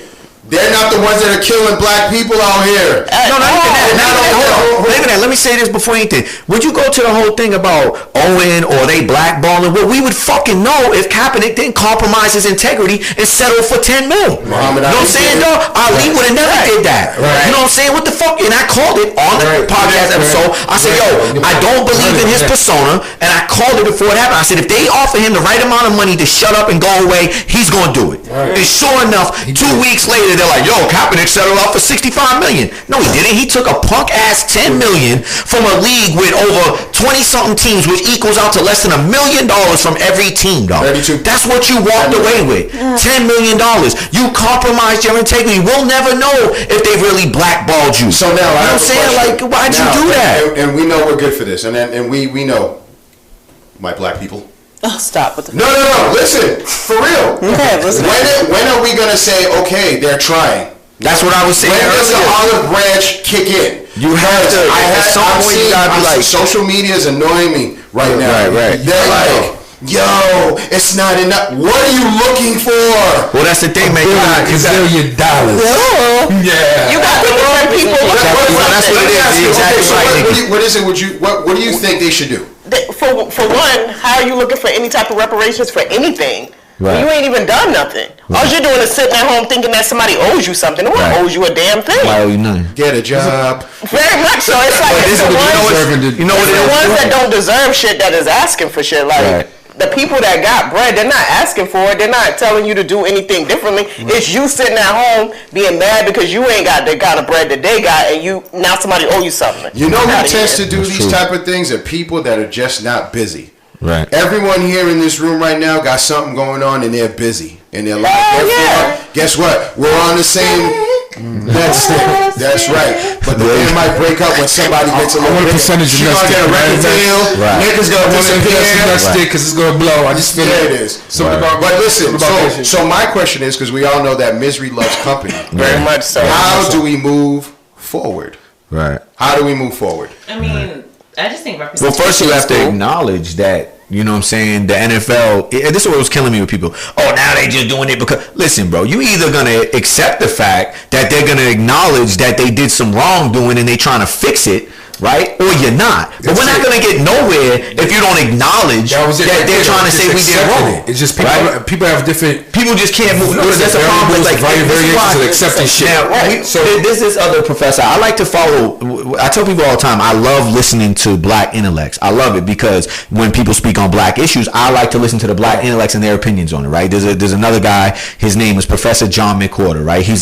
Considers himself a cranky liberal. A lot of people would say he has conservative views, but he really doesn't. But anyways, he said the same thing about reparations. He's like, my problem with reparations is, number one, he thinks they were already paid, right? He gives an example of why. That's his opinion. What the point is he says, even if people do get reparations, this is what's going to happen. You're going to have people that's going to go, it's still not enough. It's not enough. It's not That's enough. always going to be like, and it's the same thing. Like, that's what I'm saying. Always be. It's not enough. That's what I'm trying to say with the NFL. That's what I'm trying to say with the NFL. Like, let's just say they're like, all right, fuck it, we fucked up, right? We fucked up, right? Let's do something to try to let's try to make good on this, right? Let's contact Jay-Z. Let's do something because we fucked up, right? Even when you got some people out there like, nah, fuck that, I don't. It's like, dog, you're either gonna let them take responsibility, admit they did wrong, and we can move forward, or you're just gonna be one of those miserable people that tries to convince everybody nothing's good enough and everything's fucking owed to you. Where are we going with this? I was just saying representation. You know what I mean? Like, if the problem was that there was no black people to say anything at the table about this, right? Now we have someone at the table. Like, give it some time. Right. Be patient. Just wait a little bit. Right? Like, I'm in the technology field, right? So there's not a lot of black women in the technology. There's tons, but not a lot. And it's just like representation in that field. Right. Just so you could be a voice at a table. You know why they're not patient? Because they're not busy. I keep saying this. Get your own things moving for real. Like, get a lot of auto tire moments is a problem. There's a lot of people out there complaining but not trying to do. No, that's the thing too, and that's a big problem with people. And I get this all the time. To say this in prison now, and it was always a problem in the unit. I'd be like, yo, stop. We know what the problem is. What's the fucking solution? Right. I'm tired of just pointing to the. We know the problem, brother. Solution, though. What's the point of just pointing to the problem? We know it. They don't know the solution. Resolve. That's what I'm saying. Like, they don't know how to resolve. And even if they don't even know it, it's like, are you even really concerned enough that you genuinely want to find the solution, or are you just finding something? I'm getting paid to come in here and conversate with you guys, and then when my pay rate is over, I think people just find things to complain about. I think people find things to complain about because it's just to the point where it's like you live in a country, right, where there's things that need to be fixed. Every country has its problems, right? But then you have a country where we have people that are literally advocating to take away our rights. You know you have it good when people are like, y'all need to take away our rights. We gotta take those rights away. Like, what are you talking about, yo? What country do you know is parading around in the streets being like, take these rights away from us? Right. Like, this is the country we live in. Yeah. You know, and people are like, oh no, it's like, yo, do you wake up and just literally look for something to complain about? Do you? Because I have the choice every day to wake up. And either I can wake up and I can choose to be miserable, or I can wake up and choose to be positive. My attitude can be one or the other. Your thought process is everything, though, in life. Period. Thought process, and you got shit to do. Right. So you're not. If you don't. Busy. Exactly. Yeah, so it's like, I gotta go and do this. So you ain't even got time to think about some of that other things. So it's like, time for that. When people are busy, people are well off, people figure things out like that. Right. And you know what? You also surround, like we're doing right now. We surround ourselves and we network. Right. Which is why, again, I'm going to ask this question. And some people might look at me different, but I don't care. How do you feel about inviting only certain people to certain circles? You can't just bring everybody to the party. No. Utopia does not exist. I want everybody. Unless you go to the ideal mixer and we're those. Yeah, but then you're gonna find somebody to come to the ideal mixer talking about, yo, why are these drinks not free? Right. Okay. And they're not gonna. And that's what I'm saying. At the end of the day, utopia. We got to get this utopia, idealistic, like these ideas out of our brain. I'm from Canada. Shit is alright over there, minus the taxes. But it seems like it works over there. It doesn't. It does, but it doesn't. Here, I'll tell you how it doesn't work. If you go to the Doesn't seem like there's no racism out there, nothing. No, racism's real out there. Is it? Yeah, but if you go to Toronto, Ontario, it's fine. You go to Quebec, it's a different world. Okay. They're trying to actually split from Canada. But I'll give you a situation. Yeah, you can get, it's free healthcare, but if you go see a doctor, you're like, hey, doc, I got this migraine. But at the same time, you know what? I can't go to the bathroom. You're allowed one problem at a visit per visit. Right. Not supposed to break it down, like give them everything. You gotta come back for the bottom. Right, but you know what? That is happening here now. Now, like the way, like I do the medical billing for my pops. So when I bill, I'm like, oh, he saw this person for 20 minutes, 25, 30 minutes, 40 minutes, whatever. I'll get a call and be like, yo, how are you seeing this person for 40 minutes? Well, the person's 75, they're having a shitload of problems, and that's how long Dr. Bonet spoke to them. These doctors now, they're asking them now, you got to keep it moving. Our thing that we're concerned about, and you'll watch it down Blue Hill Ave, you go to our ER, it's the fastest ER in the world. Oh, yeah. I don't need it to be fast. Yeah, Carney. When I go see my partner, they said it'd be like on time, 15 minutes behind. It's like a little chart at the check-in table. Right. Let you know it's cool if your doctor's on time. Like, don't get it twisted. If you want to be seen like immediately, like, nah, wait, my establishment is not the place. So that's how they bill it off minutes. I never understood how medical 100%. 100%. So at the end of the day, you ever look next time you go see a doctor? How much eye contact will the doctor give you? They're just typing away. And you're probably my doctor gets me in and out. I love it. He gets me in and out. But here's the problem. You might love that, but he's missing. I'm not saying he is. He or she might be missing so much. They might be like, oh, well, you saw a doctor over here and you got this medication, and now I'm going to just prescribe a higher dose. And come to find out, it's because you're eating eggs every day, which is getting your cholesterol to explode. Right. But because you're not having that conversation, be like, what'd you have for breakfast today? Well, doc, you know, I had 4 eggs. Whoa. Maybe that's your first problem. Instead of giving exactly 7 minutes. Boom, boom. 7 minutes. I just seen my doctor yesterday, and I guess I wasn't taking care of myself like I should have been, and she tried to get me in, and I was like, nah. My blood pressure's still messed up. Oh, we're not going to change anything. We're going to figure out why it's getting messed up. You're not going to keep sending me out and then telling me, oh, well, I can't send you really back to work yet until we get. Well, then we need to figure this out. I'm going to be here for a while. Yeah, let's take some blood work. Yeah, I did blood work. Yeah. I did blood work, and I got to go back next week. Yeah, let's talk about these results. You're not just going to push me out. And that's the problem. People keep saying, oh, free healthcare is cool. It's cool. So again, back to what I was saying. Utopia does not exist anywhere. There's always going to be levels. There's going to be rich, there's the medium, and thing. Well, right now in America, the problem that's happening is I call myself poor. Me too. Not poor, because I know what poor is. You know, our level of poverty is right. You know what? Yeah, I'm stupid. Right. I told you. You know what? I was able to go out. I was able to go out because I brought my son for his birthday, but Comcast had to wait to get their payment. Right. You know what I'm saying? You pay your bills, but they don't on time. Because the steaks was not cheap. Right. You upper class poor. I said, Comcast, hold on. We're going to reallocate some of these funds. Because the way my check account works, it comes so much, and I make so much, and this is what is available. Upper class poor, low class bougie, same thing. So back to my question. Right. We're having a big event. We're having a big event at the Ideal Mixer. Yeah. Do you invite everyone? No. Everybody not ready. It's an intimate setting. Is that how you doing it? Yeah. Nah, it was like 49 people. But you can't bring everybody. You just can't bring everybody, bro. You can't. Everybody's not on a level of maturity to be there. Also, for speed dating, you have to like screen it, right? People that you'd want to network with. Isn't that how you try to base it? Well, some people are just dead weight in your life anyway. But just in general, just in general. Let's keep going on with what you're saying. Some people in general are just dead weight, man. And if you're trying to move up, the hardest thing to do, climbing anything, is have dead weight with you. You got to cut that off, and you got to know who's who, man, because you'll never be able to make it to the top when you got dead weight with you. I agree. And that's supposed to be. You just say you can't bring everybody there.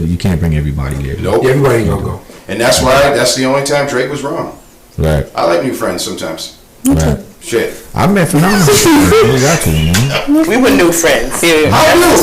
How new? 1 year. 1 year. Oh, wow. Now, here's another question that I have for the group. I was 44. Age, is that okay? I know you're not supposed to ask females for their ages, but whatever. I'm about to be 42 next month. Happy birthday! Yeah. I'm September 2. 34 September. When's your birthday? September what? 13th. Oh, 24th. 17th is my son's birthday. I'm the 30th. Please. I'm 41 next week. Okay. Happy birthday, Leo. All right. So now my question is, based on your age, how many of your friends from back in the day are still here with you as friends? Like real friends. Right. In your inner circle. Not like, hey, what's up? I'll see you when I see you. I mean, That's a lot. 4. Yeah. 4's a lot. 4 or 5. How about you, Nyce? Nah, I got someone that I've known for a long time since I was younger, and we didn't really hang out tough when we were younger. We started hanging out tougher when I was older, and I've known him for a long time. But he's one of my best friends now, and a lot of the other dudes now really. It's funny because I got closer with dudes that I thought I would have never been real tight with. Always and now I'm like real tight with them. Now, is it because they changed? Yeah, they changed their mind. Like, shout out to my man Frizz. Like, we were from the same. We were from the same. Yeah, like we were from the same. You know, in Brockton, we rep like we rep the streets, but we rep certain sides too. Like, if it's a north side, it's a north side thing. We cool with north side. But he was north side. I'm north side. We was cool, but we was two different hoods, and his hood was on a different movement. It's because he's Haitian. Yeah, I felt that's my guy. But like, I'm saying they was on two different times. Like, they was on some extra rah shit. We was on some money getting shit. So we just weren't seeing eye to eye. But it wasn't no beef. We just they do them. Yeah. And then he did a little time. He came home. He was a lot more mature.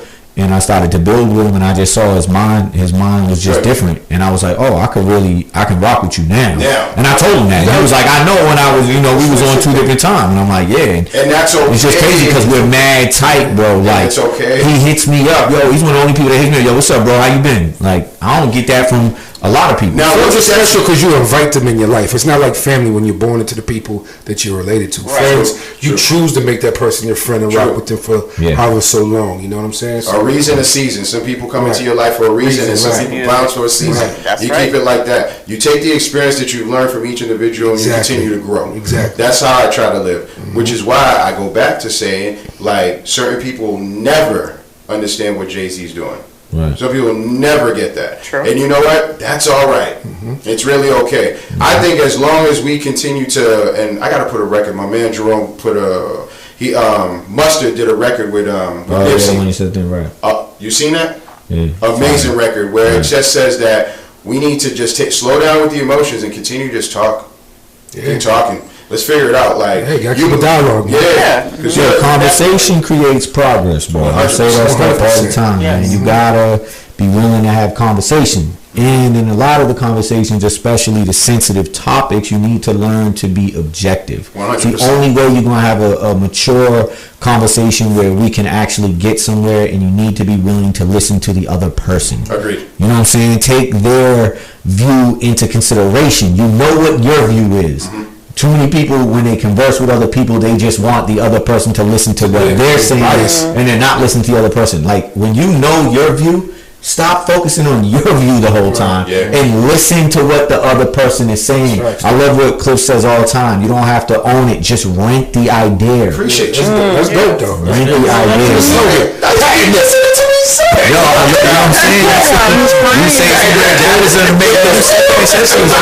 For real, man. You gotta rent other people's ideas, man. You don't have to own it, but rent it. Empathy. And it's empathy is a big thing, man, because that's one of the main things that I think need to be out there, especially for what you talked about earlier when a lot of people come home from prison. I don't want to get back into that, but there's a lack of empathy in society, and that's why people don't care about people that come home from prison and stuff like that. Who cares about them? Lock them up, throw away the kids, a big attitude. You never really serve your time, right? Right. Which is unfortunate. Right. Well, I thought this was pretty good for an unorganized podcast. Yeah. Thanks. We got some products. Hey, baby, I'm coming home. Right. I got the... Is this mine? You said no. I'm gonna give you guys one. Like, I just can't. I cannot. Which one? I'll take a ball. So what's that one over there? This one right here. That one. That one. Which one? I think that was that one. I was like this. Which one? Cliff is like, I invite Peasy over here. You have to take a picture of it, and you have to tag and all that stuff. Which one do you like? Y'all can just definitely tag us. I'll take about this, if you could just light. scream out your Instagram or your social media, whatever you want. I like it. Camera's on you. Go. Deja Vu Skin 18 on Facebook, Instagram, and Twitter. Bingo, bango. And you, my friend? Instagram at the Ideal Mixer. Facebook, Twitter, Ideal Mixer. Boom, boom, boom. All right, so what we're going to do here, because we like to support our people that we kind of collaborate with, we will share this information on the page. Make sure that you guys subscribe to our YouTube so we can actually get some follow. Nyce is going to do the video. If not, I can, because I have an iPhone now. So, shout out to Peas. Peasy, shout out to Nipsey Hussle. It's his birthday today, man. Happy birthday, yo, yesterday was Taxstone's birthday too, man. Was it? Yeah. Oh yeah. Wow. Yeah, man. So, you know, he's an ideal person in the podcast world. So. 100%. If it wasn't for him, a lot of these things would be him and Houston. Yeah, Houston, right? Yeah, 100%. Easy, you need our tattoo enhancing cream. You got You these. said something about beard oil. The beard oil. Yeah, I got beard oil. We got beard. You guys have to come out on Sunday. Seriously. Yes, y'all see all my stuff. Yeah. It's 12 to 6. So Mattapan Love. What's the address? 315 River Street. Okay. Right here in Mattapan. Cross Street Simcoes. No, right. It's the Ryan Parks. It's right. Yeah, we're doing this outside. Oh. Yeah. Oh, that's the studio. Yeah. Yeah, it's a food truck. Yeah. Sunday. Right past like the water park or whatever. Okay. Yeah, we're going to be out there in the field. It's beautiful. That's pretty dope. You got a permit.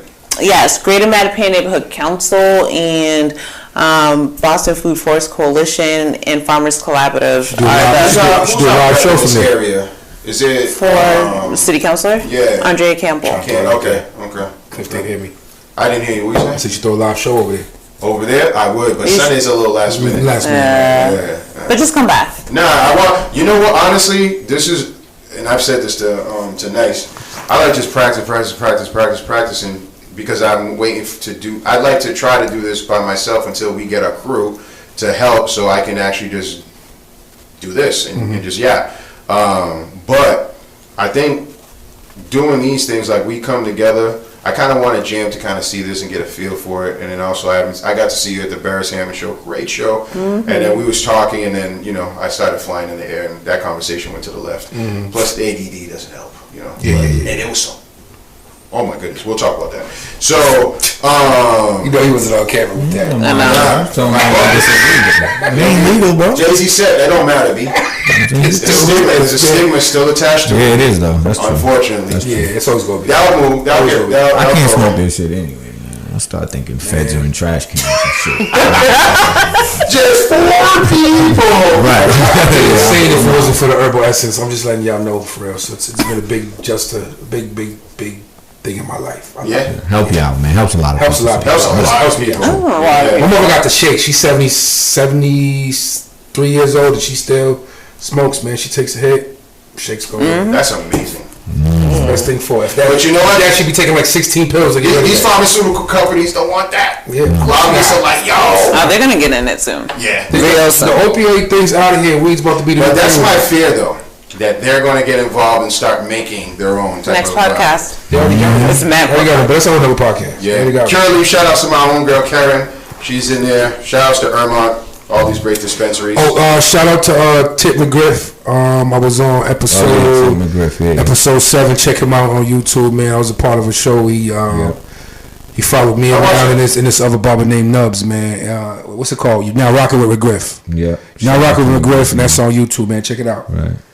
Shout out to the haters too, man. We love y'all too. Y'all watch. 100%, man. We need enemies, man. I keep telling you that, man. Enemies without enemies. Yeah, they did. I bump into them all the time. The 50th law of power, man. They be like, yeah, that's good. Right? I'm like, yeah, you watching. Yo, I want to give a shout out to my Haitian brethren that just pulled up on me. It was like, yo, you part of the GMS podcast. I was like, yeah, shout out to PUA. I don't want to say where you work to blow up your spot. And the supporters. Yes. Right. But if I could get a discount, that'd be kind of dope. Holla at me. Holla at Nyce. Yeah, man. Hit me on the DM or whatever. It's on the way. I think that's it.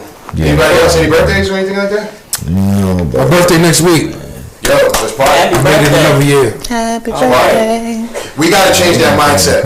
We gotta change that mindset, PZ.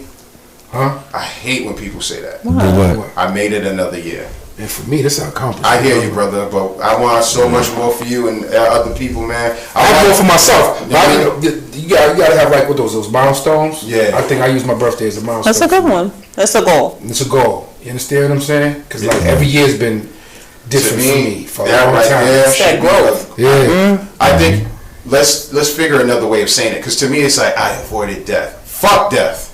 Except diseases, you can't do nothing. That's inevitable. I don't drain on that. That was just something, an obstacle that I had to go through. You know what I'm saying? But like every year's been different. Just situations with life, me, kids, period. Just what I'm saying. Me trying to be a better person, period, in society. You alright? You a good dude from what I see. I'm trying. No, you're not trying. You're doing, brother. Don't try. I'm doing. That's right. We don't use words try. That's right. I'm doing. That's right. And then another thing I'd like to spread out. This is what me and my family, and I'd like to just close out. Y'all can just finish it up or whatever. Instead of saying goodbye to people that you see. See you later. See you later. See you later. Okay, we don't say goodbye. See you later. Until it's time to say goodbye. Let's give flowers to my man Barris Hammond. Age is real. And I'm reminded of that a lot. Right. Especially with my parents, which I love. They're on vacation right now, which is pretty dope. Barris is fighting cancer, man. Yeah, they're chilling. And I think that's it. You want to show the stage? You got incense too? Yes, I forgot about those. Forgot about Friday. Hold on, what's his name? No, I can't. What's going on, sir? You know that. So we do have incense. They get soaked for 72 hours. Okay. And we soak them in essential oils for 72 hours. Okay. So that they burn better and they smell good. Sex on the beach, set. Ooh, I got a song. What's on Butt Naked? I'm about to go home. Butt Naked is like put a candle, take a shower, and make a porno. Like, what's going down? Who are you calling tonight? Shout out to Nick.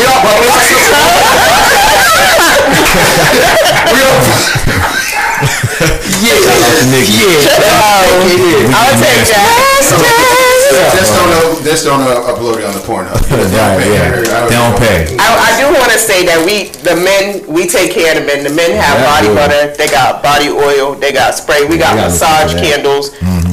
We got everything. Okay. Across the board. I like that. So man, take care of your stuff. Take care of your job. Especially summertime. Oh yeah, yo, fellas, definitely, like, for real, man. That's like a serious topic. It's on No, for real, Thank you for having us on. Nope, it's Deja Vu Skin. Make sure your hygiene is right, fellas, man. Y'all lying around and you got some musky nuts and you want to season the meat. Just make sure y'all sit. Because it's a little moist. This is what This is what people like Nikki are here for, man. They're trying to guide you. Amber and Bergamot. All I'm gonna say is Amber and Bergamot around that area. Yeah. The inner thigh is key. Yo, cause I'm not gonna put dudes out there, but I done met a few females that messed with a few people that I know, and I've heard them like, yo, he stunk, and I was like, what? That's out here with the sour What you mean? And they was like, yo, your man was like, he need to take a bath, and I was like, oh, man. So I don't know, man. On that note, I'm done. I ain't got nothing to say. Wash your ass, man. Couple times today. Sit your ass in the tub. That's the lesson. You should get in the tub with a wait. I want to ask, since this is perfect. This was 3 podcasts ago? Yeah. How do you wash women? When you're in the shower. Legs and your feet. Legs and feet. How do you wash them? How you wash them? What do you mean, how do you wash them? You're in the shower.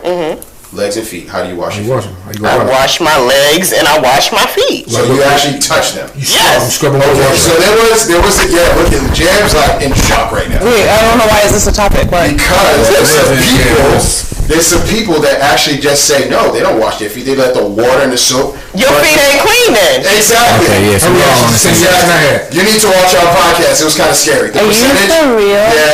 Yeah. If I had some pearl, I would touch them. That was like I'm looking in my belly button. A couple hairs that stink. The belly button. The belly button. ears.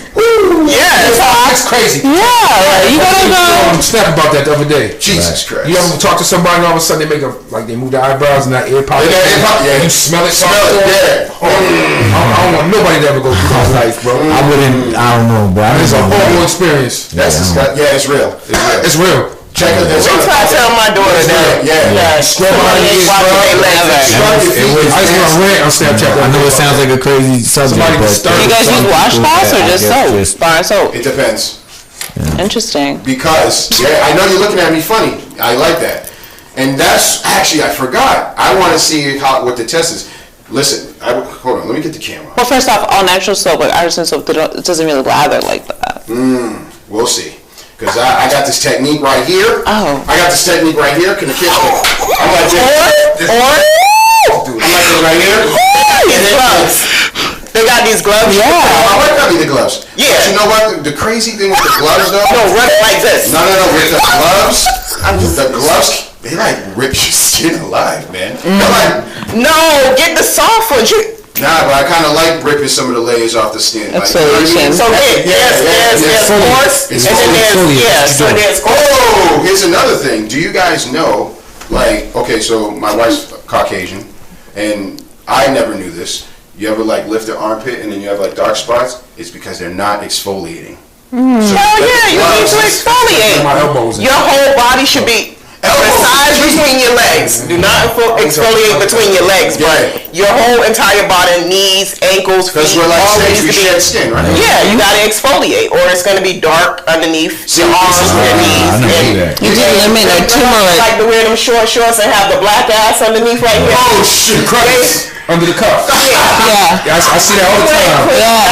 That's that build up skin. So I never knew that. So he tells me, he was like, babe, I just got a question. I just need to know. You right underneath you. I was like, I scrub. What's wrong with you? He was like, I'm just making sure. Because I wouldn't want you to be in a bathing suit and then I have to tell you yeah, you got dark underneath there. So 5 Shades of Grey, part 3? Listen. You gotta scrub underneath the little crevice. You gotta scrub underneath there. Exfoliate. It's layers. Turmeric and lemon. Turmeric and lemon. I learned that from a workshop at the studio. Lemon? Yes. Yeah, because lemon brightens. For a lot of things. I have a lemon soap, don't I? Oh, yeah. I recently used my wife's lemon soap. It's with sugar or grain. Yes, for my feet. right. Yeah, that works. Yeah, it did. Yes. Yeah, it did. She didn't. I used too much. Yeah, you probably I went overboard. I was like, you saw how you was moving it so around? You saw how you was you was so technical. I didn't know. She's like, So this bar of soap is a 6.6 ounce. I only hear about y'all used it in 2 or 3 days. I am a big man. I have a lot of body mass, so I feel you. I hear. I get this about 3 weeks. Yeah. 3 weeks? Yes. hell out this. Yo, I'm lather. You don't lather. I lather hard. And scrub. Then you lather again. Yo, like I said, you know what I'm saying? That's that repeat. This right here. I'm already putting it against me. I'm gonna smell good. I'm gonna round this out. You have a technique already. I got a technique. That's crazy. What do you do it over there? We just do this. You just go. What's wrong? I do this. No, I'm good at I'm like. I wrap my soap in a washcloth and then I use that. Yeah. Really? So then I have circular motions. So why don't you use the puffs then? Because it has bacteria and germs and it's hard to clean. Is it loofah? Nah, loofah's with the. No, those are the loofahs. Those kind of loofahs. Yeah. Those are no good for you. No. Shit. No, you shouldn't be using those. I know you gotta get rid of them quick because they hold. You shouldn't be using them because they cause bacteria. Period. Yeah. Just stick with the wash rag. Yeah, just this in there. The exfoliating gloves you could use. I buy them in the bulk. Yeah. And we use them. My kids use them. We all real funny about washing. Yeah. Well, you're in the business. Yeah, so it's we spend a lot of time in the shower. You scare your kids? I know Nikki family go to people's house and they be like, when they leave, they smell fucking great. You like the way they smell? I didn't want to say they smell great. Nikki really must smell good. They smell great. And I'm not talking about the food. Right. One of her teachers, one of my 10-year-old, her teacher from last year was like, Maya always smells so divine. And I'm like, And then it's like, yeah, we make our own products. We don't buy it in the store. Right. I like that. How long you been doing this now? A year. Well, we was doing it before just for us. It was just for us. Well, so what prompted you to go out? Because I was kind of giving away some products sometime, and to who? He found out. Who are you giving it away to? Like, people's like, oh, that smells good on you. And I'm like, oh, I'll get you some. And he was like, get you some. You giving away stuff? You got money? Yeah, because you over here, you can't be doing that. Well, I was being nice. Yeah, be nice some other way. Give him a discount, 10%. Nice guys finished last. He was like, do they go to the Walmart and ask them? That's what I say when people don't pay me my copay. Do you go to the gas station and say, yo, let me get a copay? As you should, though. As you should. Pay that. Well, I learned now. Yeah. Then I'm a suck and I let them be seen. All right, man, I got to get out of here. I'm going to go use this soap on my wife. Okay. Guys, y'all be good. Thank you again. It's GMS Podcast. Nice, got anything to say? We out. We out. Bye. Peace.